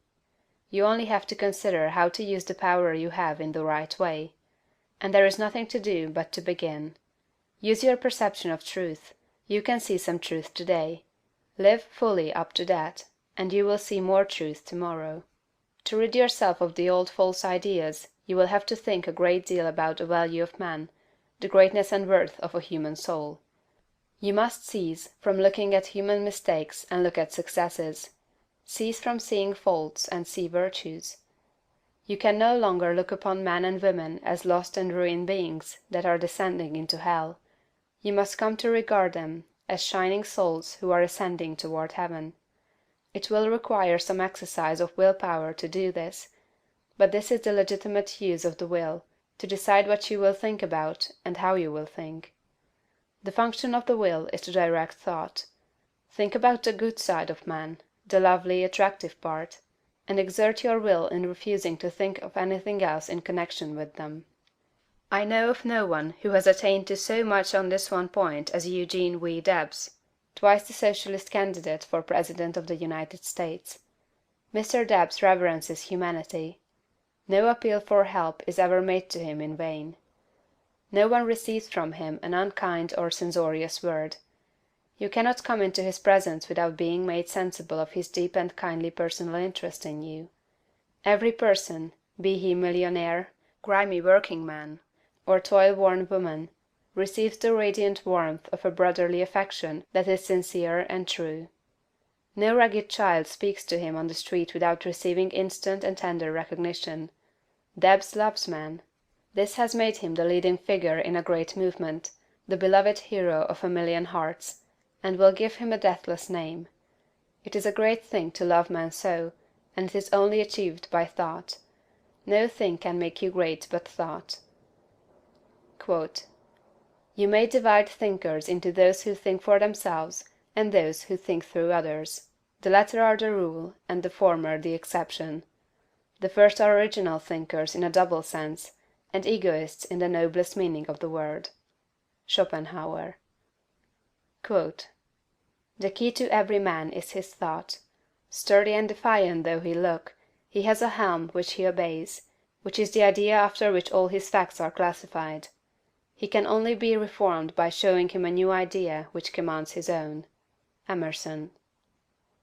Quote, "All truly wise thoughts have been thought already thousands of times, but to make them really ours, we must think them over again honestly till they take root in our personal expression."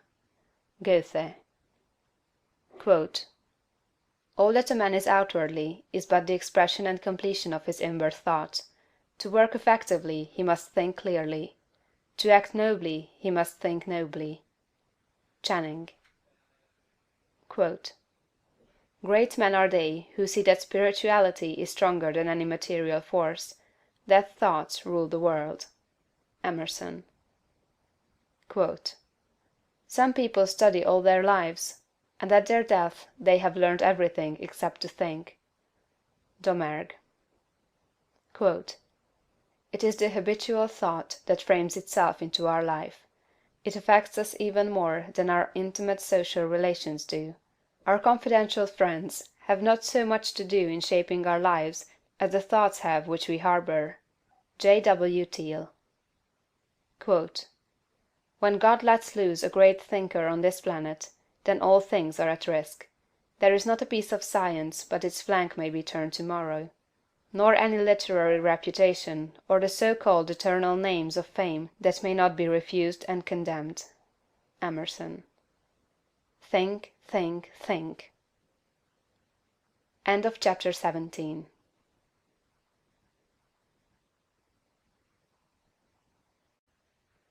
Jesus' idea of greatness. In the 23rd chapter of Matthew, Jesus makes a very plain distinction between true and false greatness, and also points out the one great danger to all who wish to become great, the most insidious of temptations, which all must avoid and fight unceasingly who desire to really climb in the world. Speaking to the multitude and to his disciples, he bids them beware of adopting the principle of the Pharisees. He points out that while the Pharisees are just and righteous men, honorable judges, true lawgivers and upright in their dealings with men, they love the uppermost seats at feasts, and greetings in the marketplace, and to be called Master, Master. And in comparison with this principle, he says, "He that will be great among you, let him serve."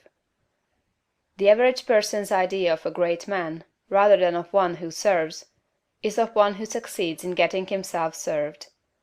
He gets himself in a position to command men, to exercise power over them, making them obey his will. The exercise of dominion over other people, to most persons, is a great thing.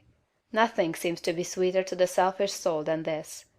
You will always find every selfish and undeveloped person trying to domineer over others, to exercise control over other men. Savage men were no sooner placed upon the earth than they began to enslave one another. For ages the struggle in war, diplomacy, politics, and government has been aimed at the securing of control over other men. Kings and princes have drenched the soil of the earth in blood and tears in the effort to extend their dominions and their power to rule more people. The struggle of the business world today is the same as the one on the battlefields of Europe a century ago, so far as the ruling principle is concerned.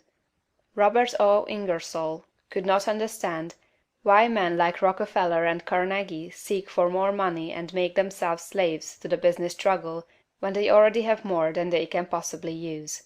He thought it a kind of madness and illustrated it as follows. Suppose a man had 50,000 pairs of pants, 75,000 vests, 100,000 coats, and 150,000 neckties. What would you think of him if he arose in the morning before light and worked until it was dark every day, rain or shine, in all kinds of weather, merely to get another necktie? But it is not a good simile. The possession of neckties gives a man no power over other men, while the possession of dollars does. Rockefeller, Carnegie, and other kind are not after dollars, but power. It is the principle of the Pharisee. It is the struggle for the high place. It develops able men, cunning men, resourceful men, but not great men. I want you to contrast these two ideas of greatness sharply in your mind. He that will be great among you, let him serve. Let me stand before the average American audience and ask the name of the greatest American, and the majority will think of Abraham Lincoln. And is this not because in Lincoln, above all the other men who has served us in public life, we recognize the spirit of service? Not servility, but service.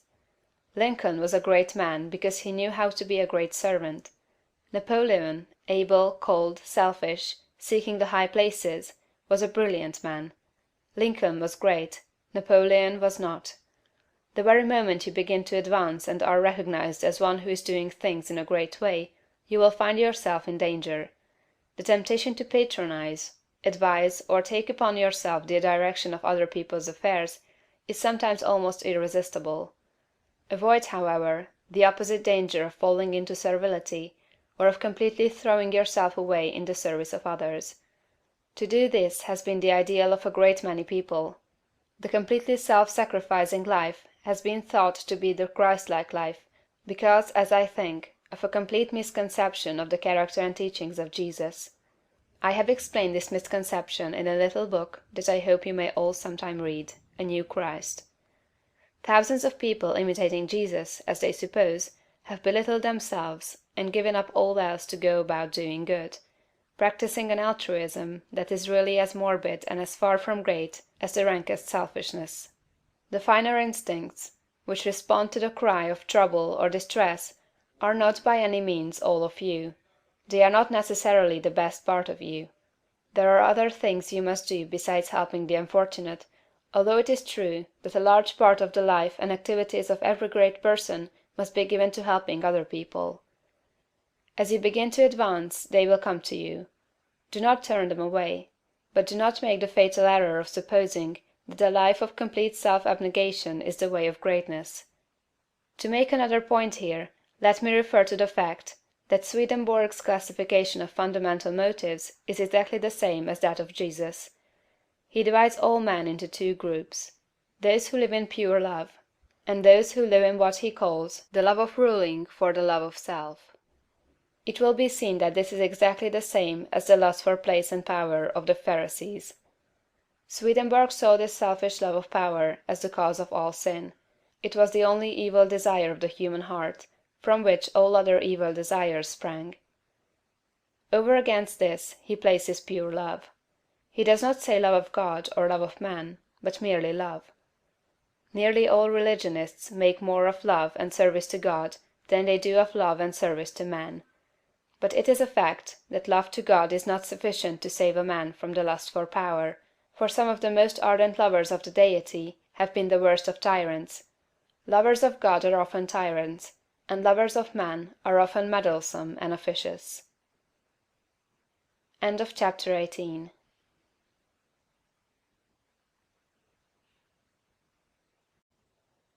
A view of evolution. But how shall we avoid throwing ourselves into altruistic work if we are surrounded by poverty, ignorance, suffering, and every appearance of misery, as very many people are? Those who live where the withered hand of want is thrust upon them from every side appealingly for aid must find it hard to refrain from continuous giving. Again, there are social and other irregularities, injustices done to the weak, which fire generous souls with an almost irresistible desire to set things right. We want to start a crusade. We feel that the wrongs will never be righted until we give ourselves wholly to the task. In all this we must fall back upon the point of view. We must remember that this is not a bad world, but a good world in the process of becoming. Beyond all doubt, there was a time when there was no life upon this earth. The testimony of geology to the fact that the globe was once a bowl of burning gas and molten rock, clothed about with boiling vapors, is indisputable. And we do not know how life could have existed under such conditions. That seems impossible. Geology tells us that later on a crust formed, the globe cooled and hardened, the vapors condensed and became mist or fell in rain. The cooled surface crumbled into soil, moisture accumulated, ponds and seas were gathered together, and at last somewhere in the water or on the land appeared something that was alive. It is reasonable to suppose that this first life was in single-celled organisms, but behind these cells was the insistent urge of spirit, the great one life seeking expression. And soon organisms having too much life to express themselves with one cell, had two cells and them many, and still more life was poured into them. Multiple-celled organisms were formed, plants, trees, vertebrates, and mammals, many of them with strange shapes, but all were perfect after their kind, as everything is that God makes. No doubt there were crude and almost monstrous forms of both animal and plant life, but everything filled its purpose on its day, and it was all very good. Then another day came, the great day of the evolutionary process, a day when the morning stars sang together, and the sons of God shouted for joy to behold the beginning of the end. For man, the object aimed at from the beginning, had appeared upon the scene. An ape-like being, little different from the beasts around him in appearance, but infinitely different capacity for growth and thought. Art and beauty, architecture and song, poetry and music, all these were unrealized possibilities in that ape-man's soul, and for his time and kind he was very good. It is God that works in you to will and to do of his good pleasure, says St. Paul. From the day the first man appeared, God began to work in man, putting more and more of himself into each succeeding generation, urging them on to larger achievements and to better conditions, social, governmental, and domestic. Those who looking back into ancient history see the awful conditions which existed, the barbarities, idolatries, and sufferings, and reading about God in connection with these things, are disposed to feel that he was cruel and unjust to man, should pause and think. From the ape-man to the coming Christ-man, the race has had to rise. And it could only be accomplished by the successive unfolding of the various powers and possibilities latent in the human brain. God desired to express himself, to live in form, and not only that, but to live in a form through which he could express himself on the highest moral and spiritual plane. God wanted to evolve a form in which he could live as a god and manifest himself as a god. This was the aim of the evolutionary force. The ages of warfare, bloodshed, suffering, injustice, and cruelty were tempered in many ways with love and justice as time advanced. And this was developing the brain of man to a point where it should be capable of giving full expression to the love and justice of God. The end is not yet. God aims not at the perfection of a few choice specimens for exhibition, like the large berries at the top of the box, but at the glorification of the race. The time will come when the kingdom of God shall be established on earth. The time foreseen by the dreamer of the Isle of Patmos, when there shall be no crying, neither shall there be any more pain, for the former things are all passed away, and there shall be no night there. End of chapter 19.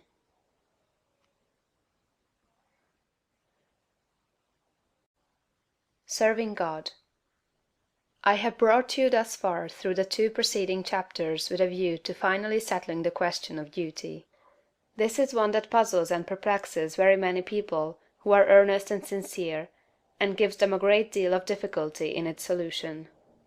When they start out to make something of themselves and to practice the science of being great, they find themselves necessarily compelled to rearrange many of their relationships. There are friends who perhaps must be alienated. There are relatives who misunderstand, and who feel that they are in some way being slighted. The really great man is often considered selfish by a large circle of people who are connected with him, and who feel that he might bestow upon them more benefits than he does. The question at the outset is it my duty to make the most of myself regardless of everything else? Or shall I wait until I can do so without any friction or without causing loss to any one? This is the question of duty to self versus duty to others. One's duty to the world has been thoroughly discussed in the preceding pages, and I give some consideration now to the idea of duty to God. An immense number of people have a great deal of uncertainty, not to say anxiety, as to what they ought to do for God. The amount of work and service that is done for him in these United States in the way of church work and so on is enormous. An immense amount of human energy is expended in what is called serving God. I propose to consider briefly what serving God is, and how a man may serve God best, and I think I shall be able to make plain that the conventional idea as to what constitutes service to God is all wrong. When Moses went down into Egypt to bring out the Hebrews from bondage, his demand upon Pharaoh, in the name of the Deity, was, "Let the people go that they may serve me." He led them out into the wilderness, and there instituted a new form of worship, which has led many people to suppose that worship constitutes the service of God, although later God himself distinctly declared that he cared nothing for ceremonies, burnt offerings, or oblation, and the teaching of Jesus, if rightly understood, would do away with organized temple worship altogether. God does not lack anything that man may do for him with their hands or bodies or voices. St. Paul points out that man can do nothing for God does not need anything. The view of evolution that we have taken shows God seeking expression through man. Through all the successive ages in which his Spirit has urged man up to the height, God has gone on seeking expression. Every generation of man is more godlike than the preceding generation. Every generation of man demands more in the way of fine homes, pleasant surroundings, congenial work, rest, travel, and opportunity for study than the preceding generation. I have heard some short-sighted economists argue that the working people of today ought surely to be fully contented because their condition is so much better than that of the working man 200 years ago, who slept in a windowless hut on a floor covered with rushes in company with his pigs. If that man had all that he was able to use for the living of all the life he knew how to live, he was perfectly content, and if he had lack he was not contented. The man of today has a comfortable home and very many things, indeed, that were unknown a short period back in the past, and if he has all that he can use for the living of all the life he can imagine, he will be content. But he is not content. God has lifted the race so far that any common man can picture a better and more desirable life than he is able to live under existing conditions. And so long as this is true, so long as a man can think and clearly picture to himself a more desirable life, he will be discontented with the life he has to live, and rightly so. That discontent is the Spirit of God urging man to do more desirable conditions. It is God who seeks expression in the race. He works in us to will and to do. The only service you can render God is to give expression to what he is trying to give the world, through you. The only service you can render God is to make the very most of yourself in order that God may live in you to the utmost of your possibilities. In a former work of this series, The Science of Getting Rich, I refer to the little boy at the piano, the music in whose soul could not find expression through his untrained hands. This is a good illustration of the way the Spirit of God is over, about, around, and in all of us, seeking to do great things with us, so soon as we will train our hands and feet, our minds, brains, and bodies to do his service. Your first duty to God, to yourself, and to the world is to make yourself as great a personality in every way as you possibly can. And that, it seems to me, disposes of the question of duty. There are one or two other things that might be disposed of in closing this chapter. I have written of opportunity in a preceding chapter. I have said, in a general way, that it is within the power of every man to become great, just as in the science of getting rich, I declare that it is within the power of every man to become rich. But these sweeping generalizations need qualifying. There are men who have such materialistic minds that they are absolutely incapable of comprehending the philosophy set forth in these books. There is a great mass of men and women who have lived and worked until they are practically incapable of thought along these lines, and they cannot receive the message. Something may be done for them by demonstration, that is, by living the life before them. But that is the only way they can be aroused. The world needs demonstration more than it needs teaching. For this mass of people, our duty is to become as great in personality as possible in order that they may see and desire to do likewise. It is our duty to make ourselves great for their sakes, so that we may help prepare the world, that the next generation shall have better conditions for thought. One other point. I am frequently written to by people who wish to make something of themselves and to move out into the world, but who are hampered by home ties, having others more or less dependent upon them, whom they fear would suffer if left alone. In general, I advise such people to move out fearlessly, and to make the most of themselves. If there is a loss at home, it will be only temporary and apparent, for in a little while, if you follow the leading of Spirit, you will be able to take better care of your dependents than you have ever done before. End of chapter 20.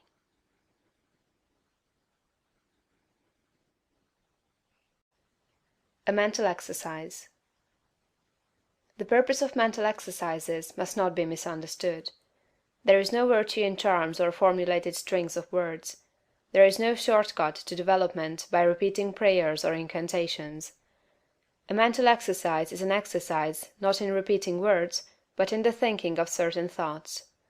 The phrases that we repeatedly hear become convictions, as Goethe says, and the thoughts that we repeatedly think become habitual, and make us what we are. The purpose in taking a mental exercise is that you may think certain thoughts repeatedly until you form a habit of thinking them. Then they will be your thoughts all the time. Taken in the right way and with an understanding of their purpose, mental exercises are of great value, but taken as most people take them, they are worse than useless. The thoughts embodied in the following exercise are the ones you want to think. You should take the exercise once or twice daily, but you should think the thoughts continuously. That is, do not think them twice a day for a stated time, and then forget them until it is time to take the exercise again. The exercise is to impress you with the material for continuous thought. Take a time when you can have from 20 minutes to half an hour secure from interruption, and proceed first to make yourself physically comfortable. Lie at ease in a Morris chair, or on a couch, or in bed. It is best to lie flat on your back. If you have no other time, take the exercise on going to bed at night and before rising in the morning. First let your attention travel over your body from the crown of your head to the soles of your feet, relaxing every muscle as you go. Relax completely. And next, get physical and other ills off your mind. Let the attention pass down the spinal cord and out over the nerves to the extremities, and as you do so, think: My nerves are in perfect order all over my body. They obey my will, and I have great nerve force. Next bring your attention to the lungs and think: I am breathing deeply and quietly, and the air goes into every cell of my lungs, which are in perfect condition. My blood is purified and made clean. Next, to the heart. My heart is beating strongly and steadily, and my circulation is perfect, even to the extremities. Next, to the digestive system. My stomach and bowels perform their work perfectly. My food is digested and assimilated, and my body rebuilt and nourished. My liver, kidneys, and bladder each perform their several functions without pain or strain. I am perfectly well. My body is resting, my mind is quiet, and my soul is at peace. I have no anxiety about financial or other matters. God, who is within me, is also in all things I want, impelling them toward me. All that I want is already given to me. I have no anxiety about my health, for I am perfectly well. I have no worry or fear whatever. I rise above all temptation to moral evil. I cast out all greed, selfishness, and narrow personal ambition. I do not hold envy, malice, or enmity toward any living soul. I will follow no course of action which is not in accord with my highest ideals. I am right, and I will do right. Viewpoint. All is right with the world. It is perfect and advancing to completion. I will contemplate the facts of social, political, and industrial life only from this high viewpoint. Behold, it is all very good. I will see all human beings, all my acquaintances, friends, neighbors, and the members of my own household in the same way. They are all good. Nothing is wrong with the universe. Nothing can be wrong but my own personal attitude, and henceforth I keep that right. My whole trust is in God. Consecration. I will obey my soul, and be true to that within me that is highest. I will search within for the pure idea of right in all things, and when I find it, I will express it in my outward life. I will abandon everything I have outgrown for the best I can think. I will have the highest thoughts concerning all my relationships, and my manner and action shall express these thoughts. I surrender my body to be ruled by my mind. I yield my mind to the dominion of my soul, and I give my soul to the guidance of God. Identification. There is but one substance and source, and of that I am made, and with it I am one. It is my Father. I proceeded forth and came from it. My Father and I are one, and my Father is greater than I, and I do his will. I surrender myself to conscious unity with pure spirit. There is but one, and that one is everywhere. I am one with the eternal consciousness. Idealization. Form a mental picture of yourself as you want to be, and at the greatest height your imagination can picture. Dwell upon this for some little time, holding the thought. This is what I really am. This is a picture of my own perfect and advancing to completion. I will contemplate the facts of social, political, and industrial life only from this high viewpoint. Behold, it is all very good. I will see all human beings, all my acquaintances, friends, neighbors, and the members of my own household in the same way. They are all good. Nothing is wrong with the universe. Nothing can be wrong but my own personal attitude, and henceforth I keep that right. My whole trust is in God. Realization. I appropriate to myself the power to become what I want to be, and to do what I want to do. I exercise creative energy. All the power there is mine. I will arise and go forth with power and perfect confidence. I will do mighty works in the strength of the Lord, my God. I will trust and not fear, for God is with me. End of chapter 21.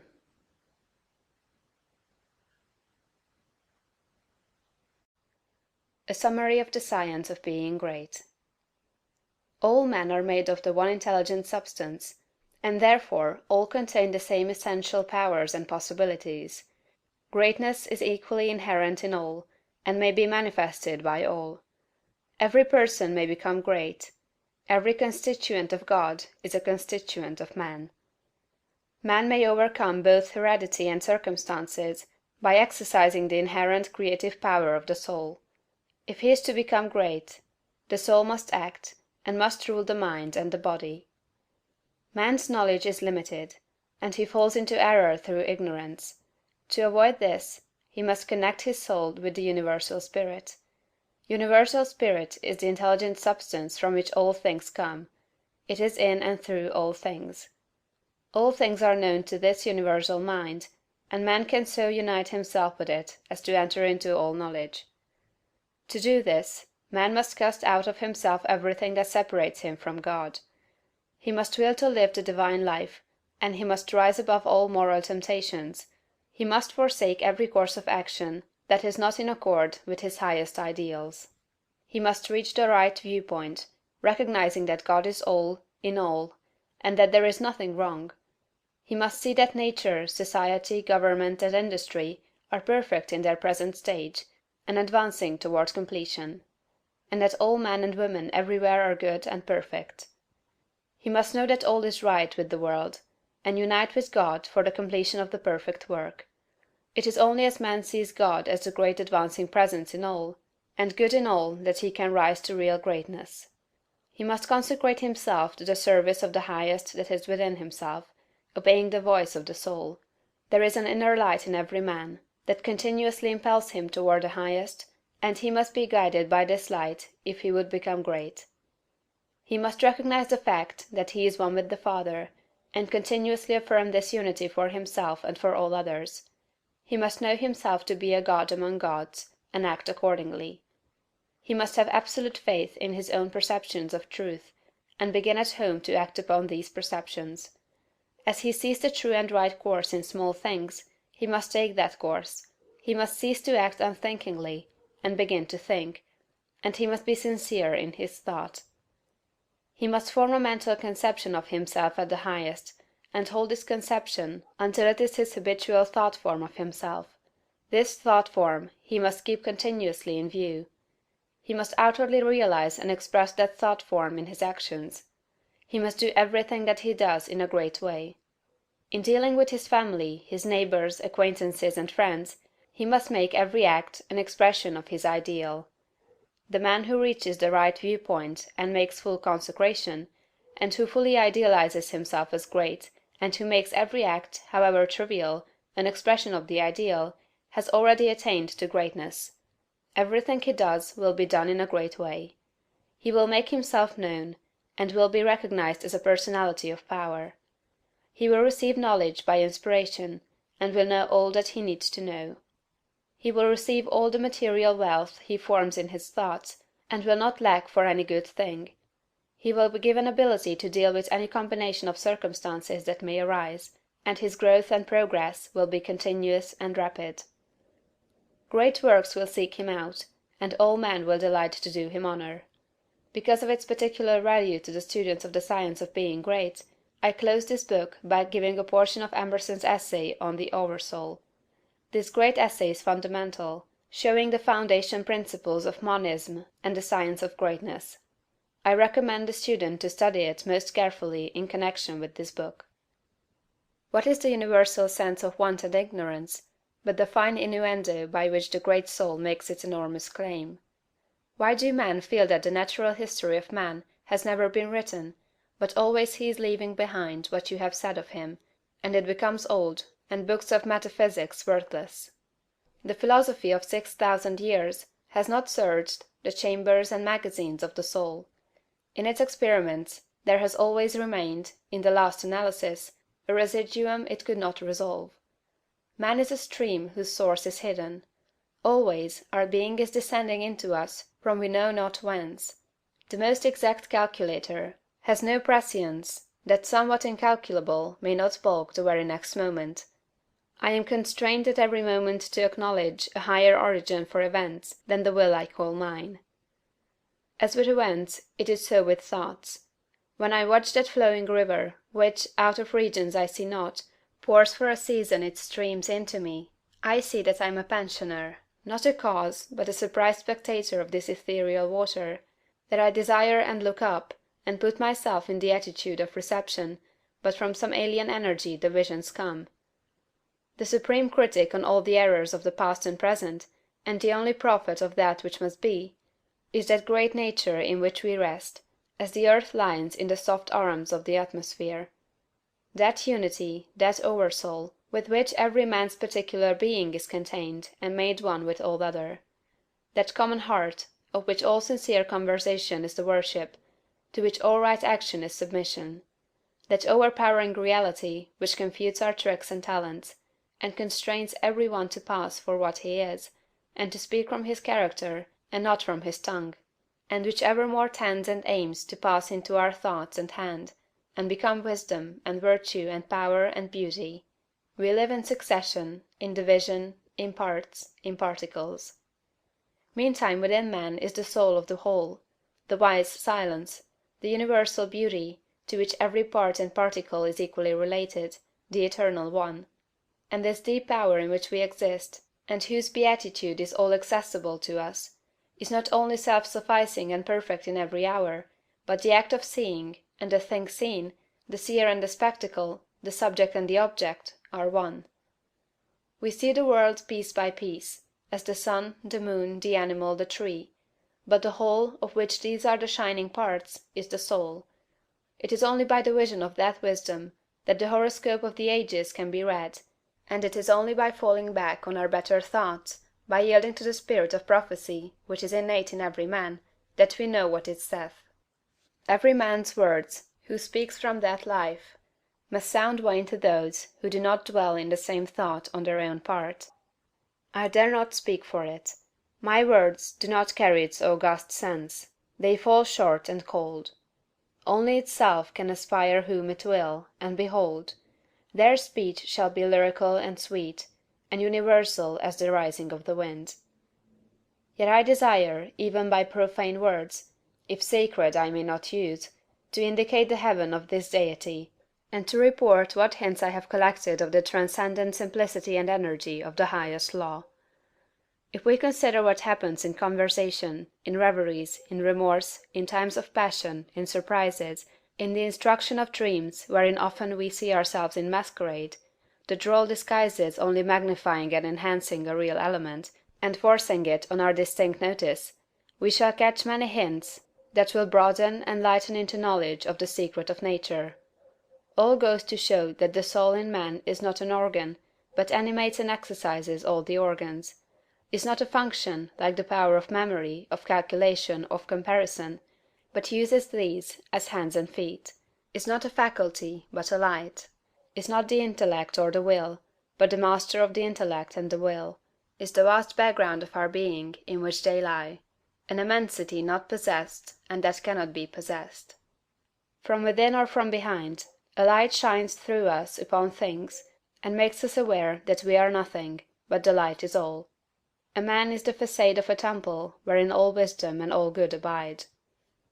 What we commonly call man, the eating, drinking, planting, counting man, does not, as we know him, represent himself, but misrepresents himself. Him we do not respect, but the soul whose organ he is, would he let it appear through his action, would make our knees bend. When it breathes through his intellect, it is genius; when it flows through his affection, it is love. After its own law, and not by arithmetic, is the rate of its progress to be computed. The soul's advances are not made by gradation, such as can be represented by motion in a straight line, but rather by ascension of state, such as can be represented by metamorphosis, from the egg to the worm, from the worm to the fly. The growths of genius are of a certain total character, that does not advance the elect individual first over John, then Adam, then Richard, and give to each the pain of discovered inferiority, but by every throe of growth the man expands there where he works, passing, at each pulsation, classes, populations of men. With each divine impulse, the mind rends the thin rinds of the visible and finite, and comes out into eternity, and inspires and expires its air. This is the law of moral and of mental gain. The simple rise, as by specific levity, not into a particular virtue, but into the region of all the virtues. They are in the spirit that contains them all. The soul is superior to all the particulars of merit. The soul requires purity, but purity is not it; requires justice, but justice is not that; requires beneficence, but is somewhat better; so that there is a kind of dissent and accommodation felt when we leave speaking of moral nature, to urge a virtue which it enjoins.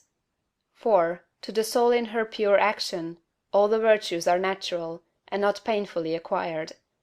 Speak to his heart, and the man becomes suddenly virtuous. Within the same sentiment is the germ of intellectual growth, which obeys the same law. Those who are capable of humility, of justice, of love, of aspiration, are already on a platform that commands the sciences and arts, speech and poetry, action and grace. For whoso dwells in this moral beatitude does already anticipate those special powers which men prize so highly. Just as love does justice to all the gifts of the object beloved. The lover has no talent, no skill, which passes for quite nothing with his enamored maiden, however little she may possess of related faculty; and the heart that abandons itself to the Supreme Mind finds itself related to all its works, and will travel a royal road to particular knowledge and powers.